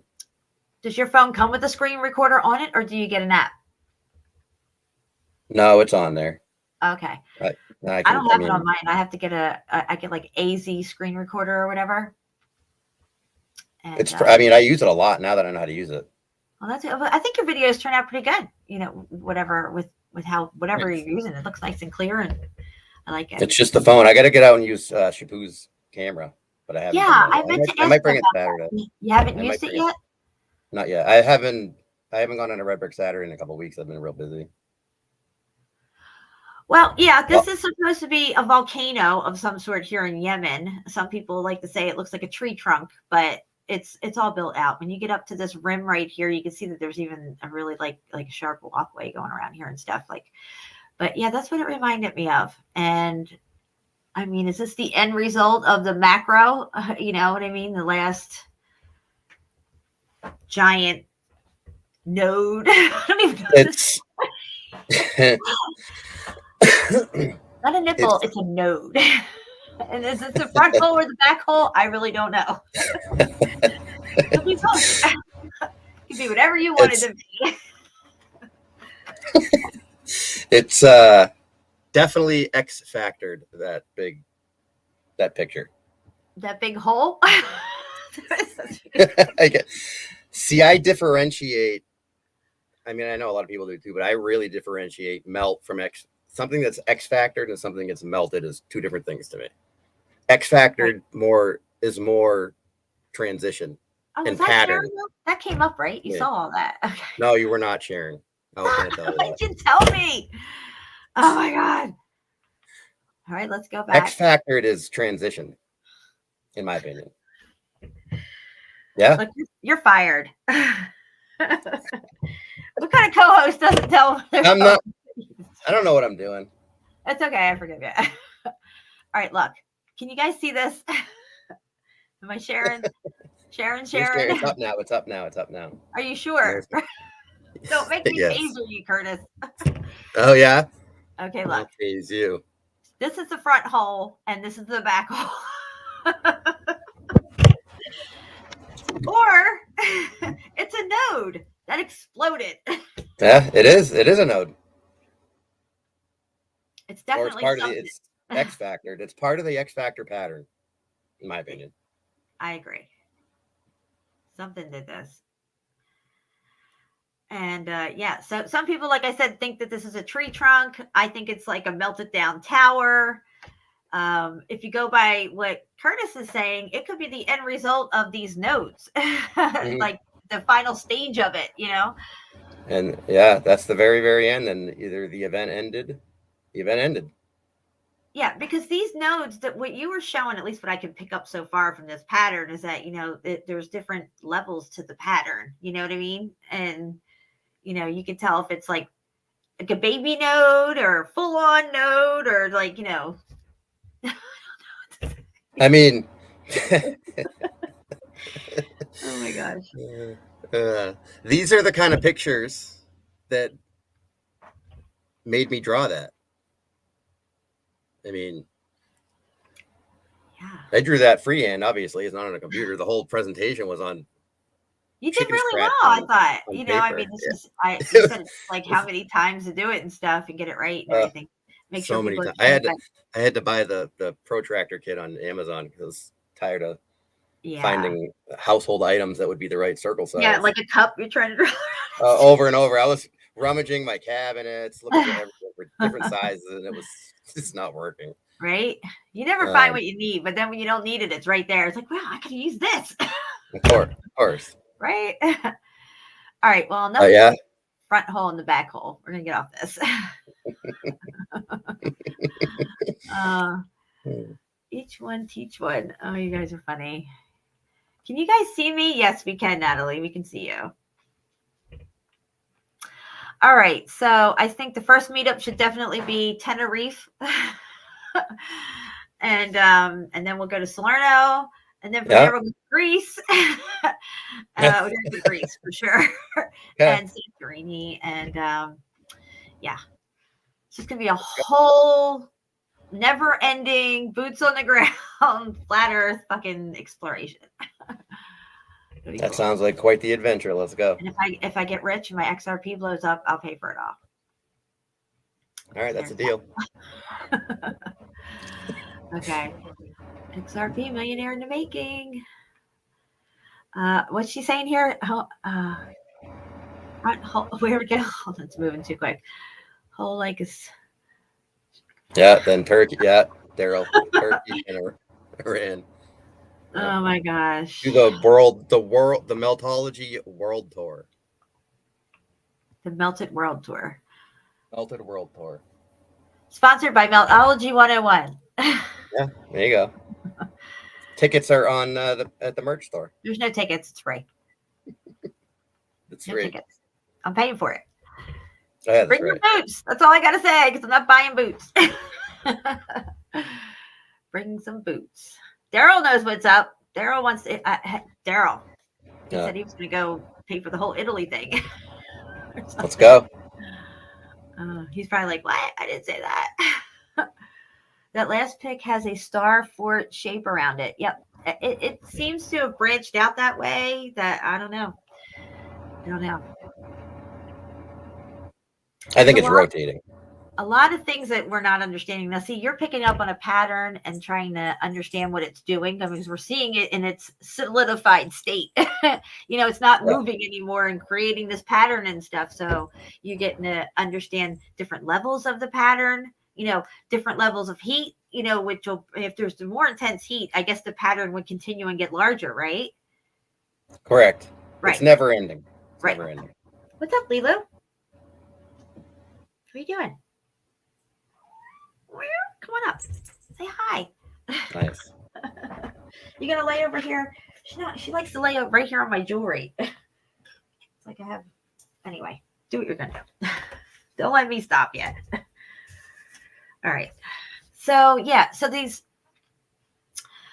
nodes, whatever you're gonna call them, you're seeing heat differentials along the way. So I guess as the pattern continues and the heat increases and it stays longer, the pattern gets larger. Is that what's going on? I don't know. It's most definitely electromagnetic and dielectric pattern. It's a torus field. A torus field. Yeah, it's the yin and the yang with the hourglass. Right. I can see it everywhere. Shawnee B gets so he doesn't get aggravated, but like I don't stop talking all day about it. It's all I talk about. Look, it's there. It's on the ground. Look, it's in the clouds. Like, right. I just don't stop with it. I don't stop. That's when I'd have to get the taser out. When you start saying it's in the clouds, I'd be like, hold on. Calm down there, buddy. Oh yeah? Yeah, you calm down. Oh. Here's my thing. It. You didn't hear it?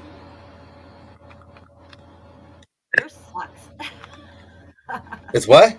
I said yours sucks. I got the old school one. This is the one the cops used to carry. Oh, I got some crappy internet one. My cat just took off. She's like, what the fuck? Anyway. Yeah, you got like a silent taser. A what? Is that like a silent taser? No, it's pretty fucking loud. I don't know why you can't hear it. I'm sure my neighbors aren't too happy. Probably because you have your headphones on. That's what it is. Duh. Oh yeah, that's what it is. It's that damn pattern. It got in your head. You're confused. It is. I don't know what's going on. I'm seeing a pattern here. Just to be clear, and we're not going to get into it, but just to be clear. Okay. The pattern is in the clouds. 110%. Okay. Sure it is. I have a whole folder on it. Why don't you bring it up? There's no doubt. I'd like to see this folder. It's not a folder that's ready for presentation yet. Oh, whatever. Bring up one picture. I'll look up clouds right now. Is it NASA clouds? Is it regular clouds? Is it chemtrail clouds? What are we talking about here? I don't know if I have clouds. I'll just put I in don't know clouds. if I have the cloud folder on my bring computer. up clouds right now, and you're going to show me this pattern in the clouds. And how does it get in the clouds? No, I will need control. Okay, hold on. Oh look. What? Okay, I got a few. I didn't know if I had this folder on my computer or not. Okay, so you're going to screen share. Okay, let me get out of this.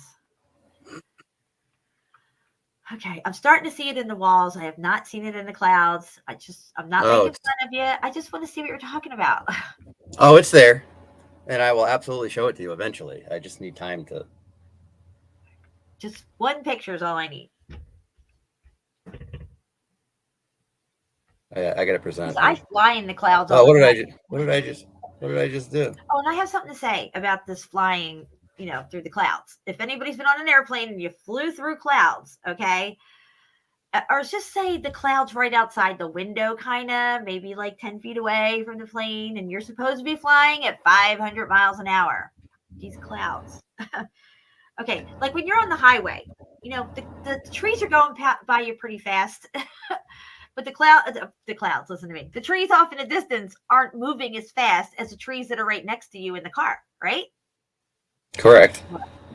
So when we're flying in the plane, why is it that the clouds are just kind of like just going by like this? And they tell us we're flying at 500 miles an hour. It doesn't make any fucking sense. No, it doesn't make any fucking sense. You're right. No, it doesn't. I don't think we're going that fast. You don't think we're going 500? Probably like, I don't even know. I just don't know. I mean, to me, it seems like the way you got to see the clouds and how they're moving past, because it's almost like, what are you doing? Like 80? Oh, here. We're not going that fast. Yeah, I've never heard that, but it makes a lot of sense. CFM brought it up before about the trees and something about, how fast they're going past you. But, off in the distance, if you're looking at the tree line as well, that's not moving as fast as the trees here. And we were talking about speeds and stuff. And I know planes came up, but that's what I look at every time. I'm like, why is it? Yeah, that's a really good point. Right. I fly a lot. I've flown a lot, hundreds of times. That's a good point. All right, you're up, Curtis. All right, this is I'm just shooting from the hip here. I mean, this folder is just sitting in here. I mean, I haven't probably looked at this folder in 6 months. Just go for it. All right.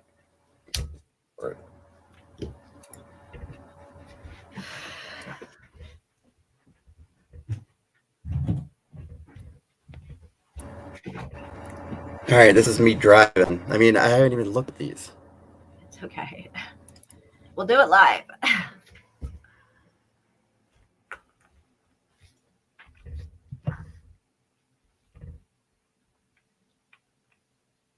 See, I don't remember what I'm seeing in them.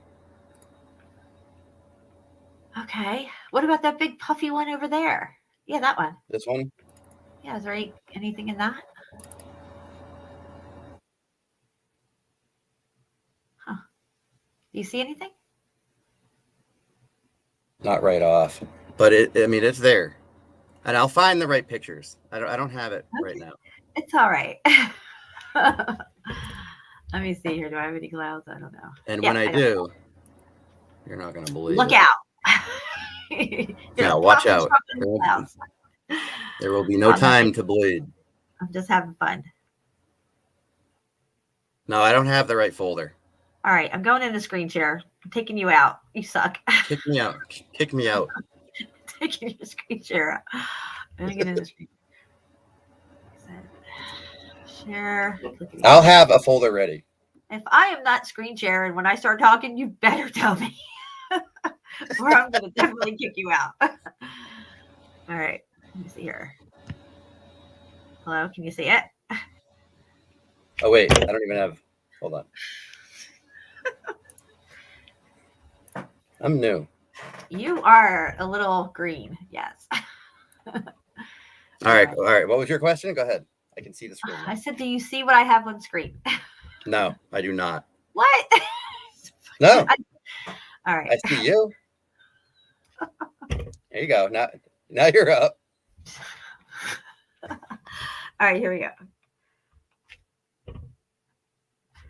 I don't know what to click on.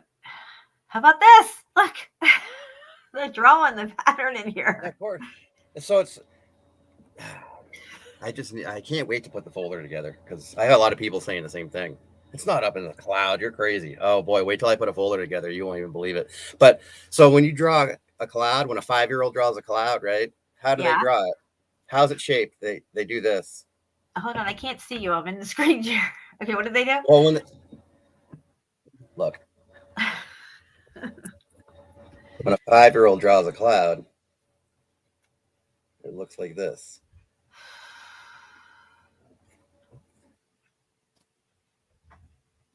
Right? Can you see it? Yep. Right? That's a 5-year-old cloud. Yeah, I'd agree with that. I do a flat bottom though. That's just me.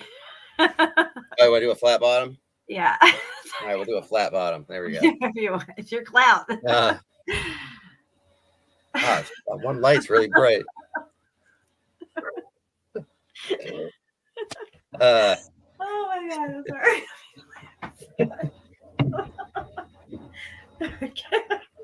Even the cartoon, it's all pattern. Okay, hold on. Let me get Even my drawing, it's all pattern. I see a pattern. I'm seeing a pattern. All right, hold on. Here it is. It's all certain. Holy shit! Look at that pattern. That's a serious infinity screen. Crazy. I haven't seen that one. What is happening here? Look, Hellcat's got a pattern. Cloud. Wow.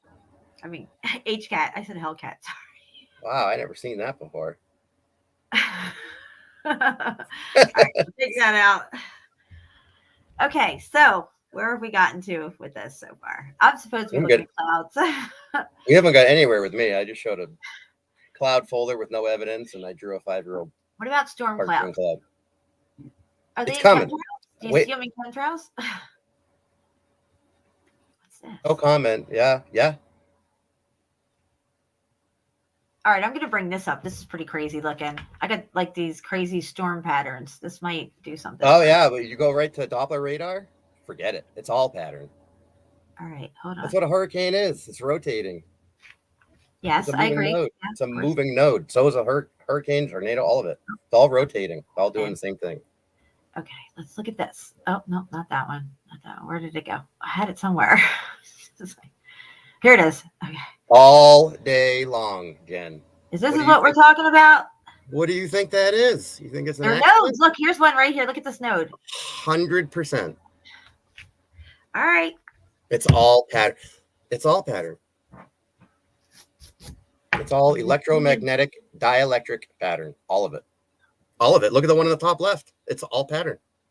All of it. Gives me the goosebumps. Yeah, of course. It's not just pattern. It's the pattern. It is the pattern. It is the pattern. This one. Period. I can show you that same pattern on a wall, on an X-factored wall in New England. The same pattern in the stonework. It's electromagnetism. Well, I do remember early on, looking at a lot of this stuff, like with these brick walls, like you would see these boulders up in the middle of the wall and stuff. Like, why would they do that? How'd they get that boulder up there? It's supposed to be brick. But there was also other things going on. Like you would see some of the bricks starting to turn, like maybe it was still a brick though. And it was like, going an opposite direction than the other bricks or something, or starting to do something weird and wonky. It's like, well, what's that? Why is that happening? That seems like the very beginning stage of what you're talking about, right? Mm-hmm. Correct. Yep. I think that's how the X Factor moved through the grid, is with this pattern. And it's also part of the transformation, I believe, because the transition. The transition, the turning into something else, like you said, it would go in brick and spit out granite or something. 100%. Yeah. 100%. Because so what I see is the two yin and yang, two separate yin and yangs, and the hourglass, and I see the yin and yangs rotating, and I see call the two yin and yangs brick, but the hourglass is the granite. It's pulling the brick in to the hourglass, and it's churning out in the hourglass formation the new material, like an engine. Right. Well, this is key, I think, this level of research and this pattern that you're seeing and connecting it to the transformation part of it, the transition. Well, probably what you're going to have to do is you're going to have to get a folder together showing each level of this transformation as it happens. I know. And like, to get people to understand, what this is and how it develops to become this other thing, even like the wall going block and stuff.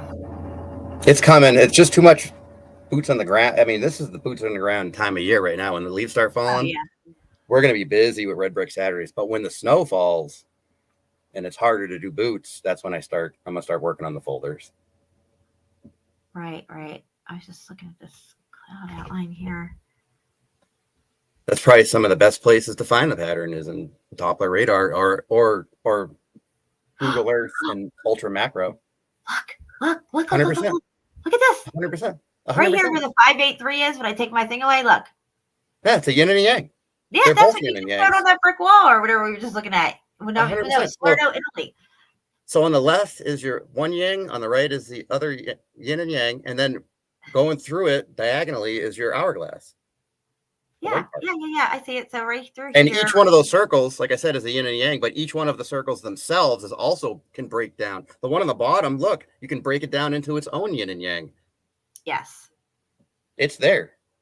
Once you train your eye to see it, like I said, sometimes I wish I could turn my brain off of it, but I can't. It gets overwhelming. Even on the one, look at the one underneath it. Get out of here. It's all pattern. Wow. Let's see what else we got here. It's like they're pumping some harp stuff up into these clouds. I got to start brushing up on my Ken Wheeler. He knows a lot about. I got to catch back up on his stuff. I wish he was more in tune with Meltology, but he is not. But he knows. That sounds familiar. Look at this. Oh, is this a crater? What is this saying it is? Crater on Titan. Apparently Titan has nodes too. Very Yeah, good. look at all of it, every single picture. Yeah, crazy. These are really good ones. Huh? Thank you. What is this? That Yeah. doesn't look right. That's weird. That's a yin and yang, left and right. Yeah. Period. Period. Wow. It's half and half working together. Period. That's what I see when I see it. Wow. All right, hold on. Let me zoom out a little. This fucking thing is so touchy. What else we got here? Oh, look at this one. Wow, these are good ones. Oh, all of it. Look at the one above that one in color. This one? Or on the right. No, Right? all the way in the right. Oh, the right here. Yeah. This one. I gotcha. Look at that. Look at that Over. specimen right there. That's Wow. all. That's all pattern. I've never seen these before. It's really easy to see in the Doppler radar or in weather. It's really easy to see in the weather. So Easier places to see it. So, but when you can't see it, it's all still the same thing. It's just harder to see it. It's all there, all of it. It's pretty crazy. Like I said, we all have a piece to this puzzle, you know, and the only way we're going to figure it out is if we all work together. Not by picking on each other and saying, oh, this and oh, you know, they don't know what you're talking about over there and all this stuff. Curtis sees something and it definitely fits in. It's a crucial piece to the puzzle. Although he's still trying to figure out how it fits in, it still fits, you know, and even if he's got to shelf it for a little bit to, you know, do more research, get more evidence and figure out how you're going to articulate and, you know, verbalize this whole thing. Yeah, and that's just it. I've been starting to use different words to describe it, like airplane wings and bow ties and I know, yeah, and the hair claw. braids, and the lobster claw. But Right. it's been effective. People in the comments Yeah. are seeing it better with those terms. Yeah, we're keeping it simple. You know, it's relatable to what you're trying to explain it to and stuff. What is this? Is it a toilet thing or something? I don't even know what it is. Same with all of us, with all this stuff. I don't ever want mainstream to get a hold of Meltology at all. You know, I'm not worried about, oh, well, it's not polished, and you don't say it like this, and you're not using this right term. You know, I'm not trying to be on the news and in textbooks or whatever. You know what I mean? This is for us. You know, if they get a hold of this stuff, they're going to just try to make us look stupid and take it all over and steer this narrative into where they want it to go, to steer you away from the truth. And so I'm not interested in all of having Meltology go mainstream. I think it's up to each and every one of us to learn it, understand it, and teach it to our children, because they're the ones who are going to have to, you know, pick this up and keep going. Correct. All right. Well, this was interesting. I'm going to get off the clouds now. Oh, look at this one. What is this? Your cloud folder is better than my cloud folder. What is this thing? Why is my toilet gurgling? I don't know what this is. I guess it's a drain. I don't know. Wow. It's in here. Oh, boy. All right. Give me another example of where you see this besides clouds and brick walls. Guys, spit it out. We won't laugh at you. So in the pavement, the way the pavement, they'll tell us that they're the rock, the pavement cracks in certain patterns because the frost pushes the rocks up. That's wrong. The cracks in the pavement, guess what? The cracks in the pavement? Pattern. It's pattern. Okay, but like, are you talking about like newer pavements that we make with cement? Or are you talking like? Yeah, but it's coming up through the through like. Oh, okay. I can see the pattern in the cracks of the pavement. All right, I'm gonna look up cracked pavements and see what we get. Oh boy! All right. I see it in literally. I see it in organic things too. Everything organic. I see it everywhere, but it's easier to see in certain things. I don't know. The cracked pavement will be a good one to show people, but I see it. There it is. Yeah. See it?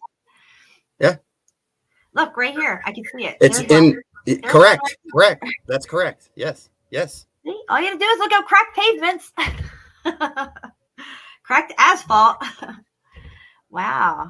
All right, Curtis, you're on to something. And there's some really overwhelming ones too that I see. All right, let's look at this one here. It's funny because they'll come through and they'll put that instead of fixing the pavement, they'll put that black swirly, like the 3-inch strip. They'll come through and just goes on wet and then it just dries. Mm-hmm. And they'll lay that out in the whole parking lot because they're fixing the cracks, and then it makes the pattern even more obvious. It's like they're painting the pattern right on. Yeah. This is interesting here. This one says cracked pavement. Yeah. So It's cracking. You're saying that this part here would be the center part of the node, and this would be your bow tie or something, or your plane wings right here? Yeah, I guess essentially, yeah. Okay. I'm learning. It's harder to see really up close. I need to back off to really see most of the pattern. Okay. Cracked broken pavement. But it's in there. It's in there. Yeah, that one on the right. It's in there. It's littered in there. All of that. Yeah, it's littered in those cracks. What's this one right here? Let me zoom in on this thing, because this looks like that thing you just drew. See it right here? This center, and then it's got the thing going around it. It's there. Sometimes it takes a while to find it, but then once you see it. All right, let's look at this one. This one should be a good one. Look at this one. Tell me what you see with this. I see the center thing right here. This one. Okay. Yeah. They come off of it here like a flower, kind of. This would be the center one, maybe. And then right here, this one right here. Oh, shit, right here. I'm circling it. Or maybe this right here, this round one. Yeah. Your plane wing. It's hard to tell sometimes because it's the same pattern, but over and over and over and over and over and over and over. That one up there. Look at that big yin yang right there. Yep.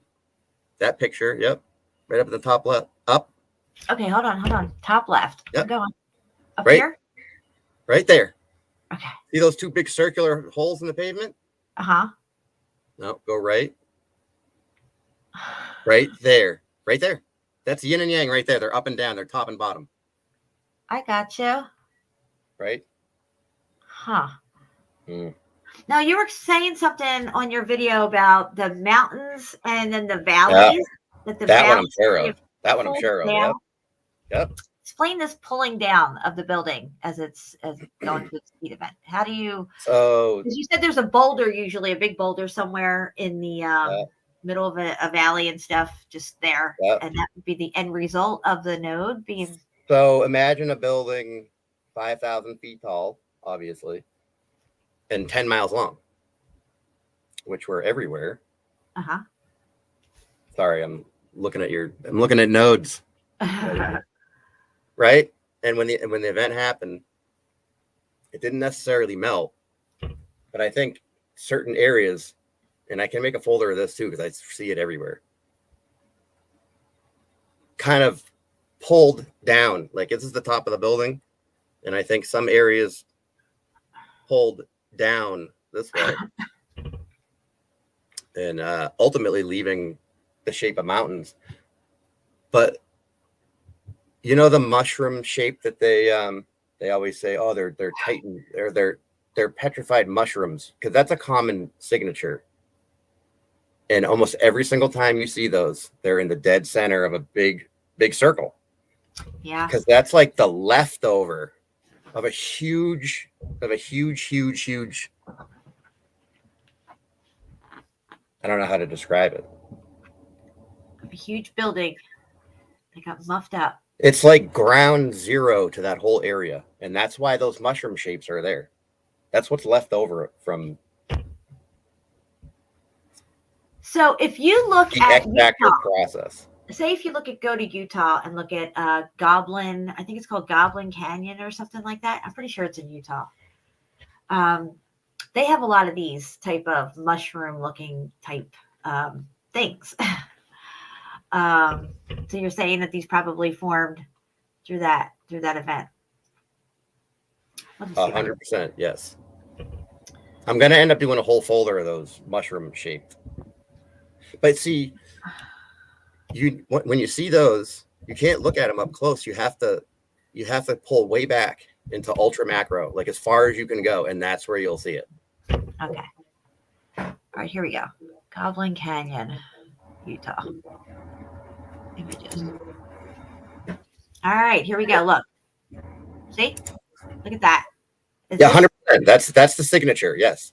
Right. Okay, I gotcha. Now you take that location and you put it on Google Map and you zoom way out, and what do you see around it? That's what I'm interested in. What is around that, and what is it similar in other signatures like that? Are they in similar settings? And but they listen, are. If you look, you said it's a spiral, right? It's turning. If you look at our flat Earth, right, and where the continents are, it looks like the golden spiral, the golden ratio. Yes. Yes. I think the whole entire realm, and it's possibly beyond it, is a giant node. It's either a giant node or it's I'm telling you, it is. Or it's some kind of yin yang. It's all nodes. That's a shirt. I'm just gonna get shirts to say it's all nodes. It's all nodes. Someone be like, what's a people in node? People in the comments always say, if you node, you node. Yeah, I like that one too. Yeah. Fascinating stuff though. It really is. What I should have did, we'll do it next time, is I do have, I have these folders. Node blueprints. X factor patterns. We should have went into those. We'll do it next time. So this is what you're talking about, this tourist field kind of look thing here. More like this like this one. There's a real common one that looks two circles, a circle on the left, circle on the right, with an hourglass in the middle. Yeah, I think I have that in my favorites somewhere on one of my sites. I see it in my head. I know what you're talking about. It's just, what the fuck, where is it? Oh, hold on. Oh, maybe this is the DJed stuff. It could be this.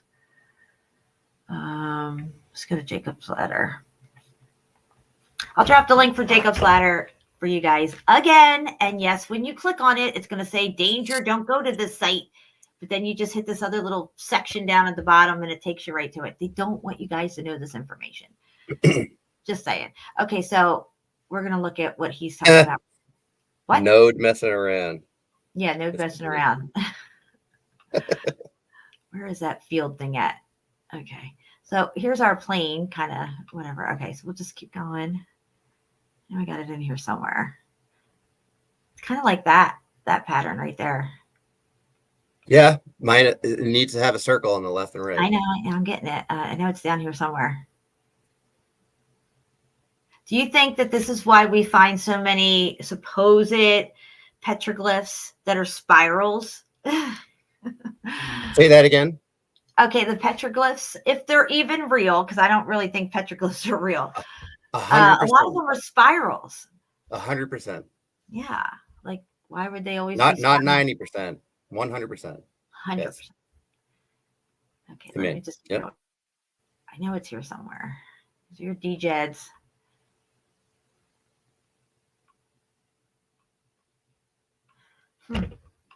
It's probably all the way at the bottom with my luck, but I remember it. Okay, here's some patterns. This kind of looks like what you're talking about on the rocks and stuff, or the bricks. Yeah. But it's all cymatic. These are all cymatic patterns and stuff.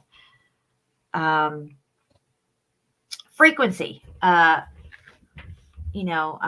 just, this event is really beyond our scope of understanding. We're really scratching the surface on this whole thing. HCAT says we should look up Vesica Pisces. Vesica Pisces, yeah. Vesica Pisces. I know what he's talking about. But I think I have it in here somewhere.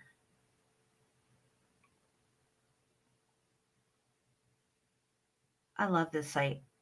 When I found this, I was just like, oh my God, I got to go live and go through this with everybody. We're getting there. Hold on. It's the headgear they used to wear, tech on their heads. Look at this. Excuse me. Stacking plasma energy. See, I see the same pattern in like this kind of even. Ancient artwork, and I think they're trying to tell us something. Yeah, I agree. These are all DJs. It's such a yeah. Sorry. Go ahead. It's such a common image. I have to get it. I haven't done enough research on it. Not even close. I don't even know what I'm looking at, but I know I see something. You definitely see something. Definitely. And I never shut up about it. It's okay. I will never tell somebody not to talk about something because I know what it's like to have people tell me, God, would you just shut up? Like, why are you so passionate about this? I don't want to hear this. My sister said to me one time, she's like, yeah, I'll come down and visit, but I'm not talking about that stuff. I'm like, wait a minute. You're going to come visit me and you're going to tell me what I can and can't talk about? It's like, what? Anyway. They're saying the symbol I'm looking for is that Vesica Pisces. All right, whatever. I'm scrolling down here because I want to. All right, guys, I'll look up Vesica Pisces. I know it's here somewhere, though. This is an extensive site, as you can see. It just keeps going. All right, I'll look up Vesica Pisces. I know it's getting late. Gotta go to bed and stuff. I don't know. Whatever. Okay, here we go. Images. Okay. Not exactly the angle that we're looking at here. It's kind of like this, but I know exactly the image that you're talking about. I know. And I've been on multiple streams attempting to describe this, and I just haven't got off my butt and just found it. I can't go to Ken Wheeler's. I can't watch a single video of his without that image being all over the place. Okay, hold on. Let me go back up here again. Oh no. Whatever. Just see what happens. Not really much is happening. I don't know. I'll know it right when I see it.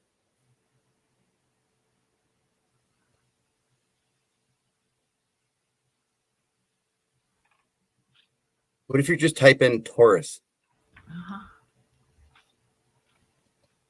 I'm trying to get my mouse to work. Yeah, if anyone knows, Havbliss knows a lot about it too. Right here. Ooh, now we're getting close. Mm-hmm. Yeah. Mm-hmm. Kind of like this. Yeah. Now we're getting close. Yeah. Or even like this. But I see it in transition brick.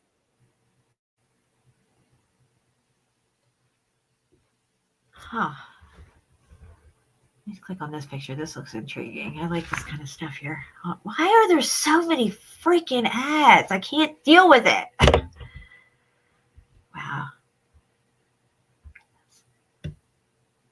Look, it's even in our fingerprints. Yeah. It's everywhere. There's the thing you drew. Look. So, yeah. So I recently had poison ivy real bad, right? Really bad. And I had a momentary lapse of reason one night, and I got up and I really scratched my leg real bad. I couldn't take it anymore. Like really bad. Real bad. Took like a month to heal. Okay. So it was a scab like the size of a baseball. All right. And I'm listening. it healed, and I watched it. I would have taken pictures of it, but it was so gross. It healed in the pattern. It healed in the pattern. 100%. 100%. 100%. You could see it. You could see how it was healing. Yeah. That's crazy. I know that sounds crazy. It sounds crazy, but I know mean, it. I know. I had somebody on my show one time that said that, they were looking at their scab under a microscope and it looked like a mountain. So, I mean, who knows, right? I'm not the only crazy one. Definitely on to something here.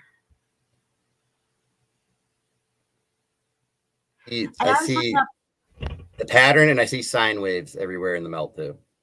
Yeah, I was looking up everywhere. thermal rotation that one night before I was going to have you on the show. Because we're talking about heat and rotation. You know, without the heat, there is no rotation. But look, this looks like it right here. Tell you what, when I have the folder ready, you'll be the first to know, and it will be ready when it's ready. It will be very articulate, but it's probably taken me a while to make it. Well, I am looking forward to that, definitely. Wow, look at this stuff. I love looking at this stuff. Me too. Maybe it's kind of like this even, what you're talking about. I don't know. Well, it's getting late, Curtis. I think I'm going to have to get off of here. And you think? Yeah. Do you have work tomorrow? Of course I do. Oh my goodness. It's like 1:12 where you're at. It is. So basically you're looking at a tourist field, like you said. Correct. Right. Havbliss is saying the magnetic field image. Yeah, like this here, kind of. Oh, that's really close. Yep, that's really close. Yep. That's what I see right there. In the melt everywhere. That pattern.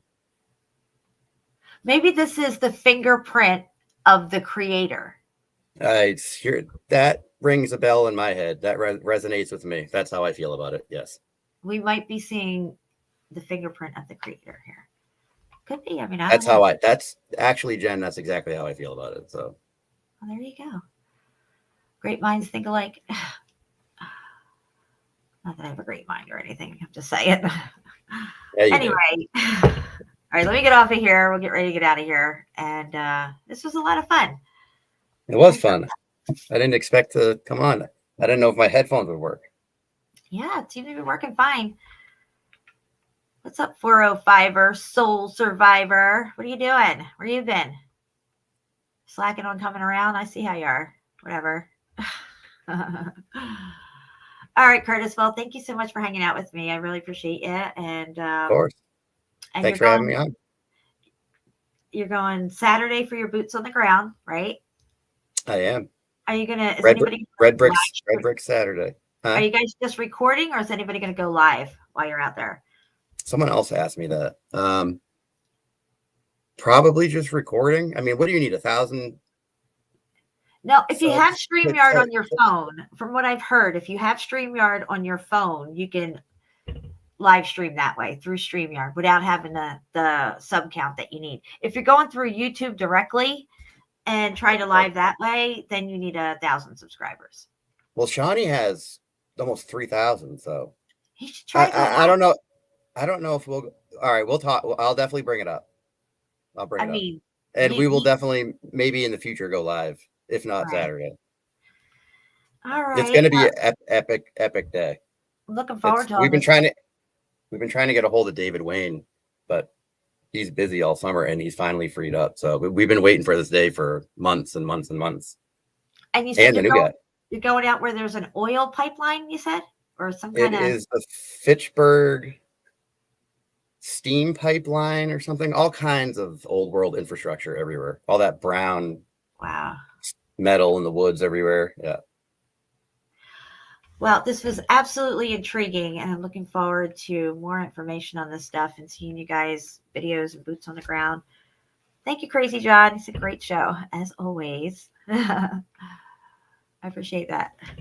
All right, well, guys, let it not be said that we stood by and did nothing. Curtis's link is not in the chat, but if somebody in here could drop his channel link on the outro song as it plays, I would really appreciate that. And we're going to go out with, I think I want to play Taking Care of Business tonight. Where is it? I think we took care of some business. What do you think, Curtis? We take care of some business? I agree. Okay. I think I think we handled the business. We handled it. Handle it. If I can find it. I know I have it here somewhere. I used to take the whole show just to find this thing. Next Level. We should play Next Level. I haven't played that in a long time. All right. Well, I guess I can't find it. Maybe I took it out. I don't know. All right, we're going out with Next Level. You guys have a great night. I love you, and we're out of here.